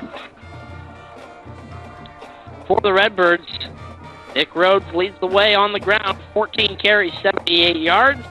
Jadon Cranford, 13 carries, 37 yards. Evan Kyle, 8 carries, 24 yards, and a touchdown. And Ethan Petrie, 3 carries, 7 yards, and a touchdown. Total carries for the Redbirds, 41, 144 yards, and 2 touchdowns. Receiving for the Redbirds, Mark Frederick with 1 catch for 7 yards. Avery Grebner, 3 catches for 34 yards. And Kendrick Shaffrin, 2 catches, 84 yards, and 2 touchdowns. Had the long 60-yard connection in the first half. Evan Kyle with 1 catch for 7 yards. Nick Rhodes on the night, 7 of 12, 132 yards, 2 touchdowns. Total offense for the Redbirds, 276 yards and 4 touchdowns. That is your final score and final stats tonight. We will step aside, and when we come back, we'll have our post-game chat with head coach Jared Grebner with Scott down on the field.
Welcome back to the broadcast. Thanks, Scott. We're going to send it down to you for tonight's post-game interview with head coach Jared Grebner. Well, we're here with Metamora head coach Jared Grebner. Coach, first of all, congratulations. That's a nice win. Thank you. You know, it's nice to get the first win of the season. especially against a good Sterling team. We knew they were going to be a tough opponent. It's also nice to christen the new turf field with a win. Yeah. You know, that's always a bonus. Yeah, it is. I thought first half, pretty good first half. Last 4 minutes, kind of got away from it a little bit, but the thing that I thought was really good was how you responded with adversity. Your kids came out that second half, and you pitched a shutout, and you offensively 7-minute drive to get your second touchdown to go up 2 scores. That's huge. And we always know that football is going to be a game of ups and downs. All right, there's going to be some battles they win. There's going to be some battles that we win. But you just got to stay the course and stick to the game plan, and not worry about what just happened, because you can only learn from it. You can't dwell on it, and we always just say next play up. Next play. And so, we had a turnover right to start the game, and our defense held them, and then we don't score, and they get the field goal, and it's 3-0. But our offense responded, and it's 14-3. Then we're up, and then we gave up some again. I kind of put the defense in a bad position a little bit, going for it down here. Yeah. Hey, but hindsight's 20/20. But at that point, we're feeling really good about ourselves, and we're thinking that we're not going to gain that much yards through punting anyway. Right. And so, hey, we got 1 yard, and I believe in our kids. Yeah. And then, having that long delay is not easy. No. Especially when you're hot and you're sweaty, and they handled that really well. The defense was able to pitch a shutout, and like you said, the offense. They put together some of those long drives, and we're come out with a victory. Two things actually 3 things I really wanted to touch on. One was I thought your offensive line at times became very dominant. The coaches made great adjustments at halftime. We didn't talk to the kids at the beginning for quite a while. We just let them cool off, pop their pads, and all the coaches, they digested film, and they were just studying that. And we really only talked to them for probably 10 minutes. We didn't, just because we wanted to make sure they were stretching and clearing, because you saw that what the cramping does, especially the first night. And so we were trying to get up and moving, rest and everything. But I thought all the coaches made great adjustments, and that showed in the second half. I thought the other thing too is the play of Jadon Cranford. I thought at times he was a really good running back for you. And I think he's only a sophomore, but it's always tough in the Metamora offense to find where those creases are going to be in your offense. And he found, for the most part tonight, he found them. He did. He's a very good runner. He's matured a lot over the past year. Yeah. He's been hitting the hole, going north-south. I was really impressed with all of our running backs. Yeah. And, when Jadon wasn't in there, Mark got in there. He wanted to atone for that fumble on the opening kickoff, and man, he had some great runs in there as well, and started to really put it in there.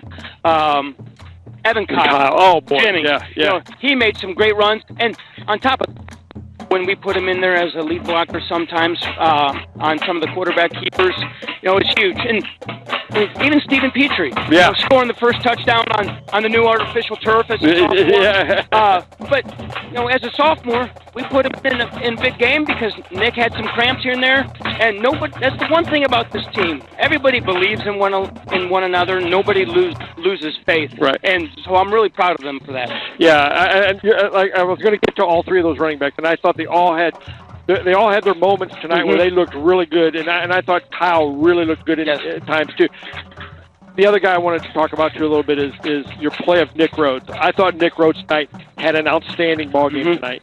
Yeah, and there were some, even when plays broke down a little bit, there's one going down this way. A fourth down play. He found it. And he just found a way, because the snap was a little bit low, and he managed to grit it out and gain some good yards over there. Gained about 6 yards. And that showed me a lot. I thought he had a good night passing the ball. A couple beautiful balls to Kendrick. Even the fourth down pass to Avery when it was fourth down and 2 or 3, and we got him on that little guy in his face. He had a kind of sidearm. Yep, and he changed his arm angle, and so that was really good to see how he handled himself. I thought our senior leaders really stepped up tonight, and some of the guys were starting their first varsity game, and so you never know how that's going to go, and these guys responded really well. Yeah, I thought there was a lot of things. probably a perfect game as a coach because there's things you did that you're probably going to be able to get on them a little bit on Monday because that's what coaches do. Mm-hmm. And then there's going to be things you're going to be able to say you did that really, really well. Yeah. And same goes for us coaches, too. There's things that we do well. There's things we do bad, and we'll point that out to them. There's things that the players need to improve upon, and there's things that they did really well tonight. And so it's always nice when you can learn from a win. Yeah. You know, I mean, you're going to learn from every single game, but when you can come out with a win against a hard-nosed team like Sterling and a well-coached team like Sterling, it's always nice. Nice to get a win, isn't it? Oh, you got to love a win, especially at Malone Field. Yeah, Malone Field, and the other thing, too, I thought, the crowd looked a little bit sparse early, but closer it got to game time, it started filling up. You know, that's one reason why I wish we had a prelim, and I know you couldn't because of the heat and everything like that, because of senior night. But, of course, people are going to stay in the air conditioning as long as you can. We were actually kind of wondering if the parking lot looked kind of full of some people just sitting up there in their cars with it on and the air conditioning, just waiting to come on down until the sun starts to go. But, man, this community is a wonderful community. They've always come out and supported, and it was no different tonight. Yeah, it was a tremendous night. They braved the elements, which was a lot of heat, some lightning. But you know what? That's just part of the deal, and it's nice to be part of that atmosphere here at Malone. Oh, hey, the atmosphere at Malone is second to none. It's always great to play here, and for these guys, having to come out here and they get to practice on this field now, it's something special for them, and it means a lot, and it means a lot to have the student section, the families, just, there's a lot of tradition up in those stands cheering on. There's future Redbirds, there's past Redbirds, but they're all cheering for one another, and it's always great to see. Coach, we'll let you get going here, but you're 1-0 in the Mid-Atlantic Conference, on the season, not the Mid-Atlantic Conference yet, but you head up to LaSalle Peru next week, another tough opponent. Yes, they've always been a hard-nosed team. The past 2 years we've played them, it's been a one-touchdown game. Yeah. It's been a low-scoring game. One was like 14-7, and the other one might have been 16-8. I mean, it was something right in that area. 2 years is a long time for me, though. I can't always remember that far. But it was always a one-score game, and so both teams are always in it. They're always, like I said, tough-nosed kids. Coach Medina does a great job with those. Jose will all have them ready, and we're going to be up to the challenge and get ready next week. All right, Coach. Congratulations. Well, thank you very much. That'll do it from Malone Field. We'll send it back up to Colton. Scott, thank you. There you have it. You've heard from Coach Grevner after the first win on the new Malone Field, 28-17 over Sterling. One more time, we'll run through scores around the area. Notre Dame 33-6 over Manual. They are a winner. Dunlap picks up a victory, 47-14 over Galesburg. Morton picks up a victory, 20-14 over Mahomet Seymour. East Peoria is throttled by Streeter, 66-29. Deacon picks up a big win on the road at Rolling Meadows, 19-7. Washington victorious over Caneland, 33-27. Rochester, big win over Peoria High, over Peoria at Peoria Stadium, 40-14. That'll do it for us here tonight at Malone Field. For my producer, Tom Hagan, technical director, Phoenix Hudson, cameraman, Mike Kirker, John Stallsberg, and my partner, Scott Kirker. This is Colton Kaler signing off on a Redbird winner here tonight, 28-17. We'll see you next week in LaSalle, Peru. But until then, good night, everyone.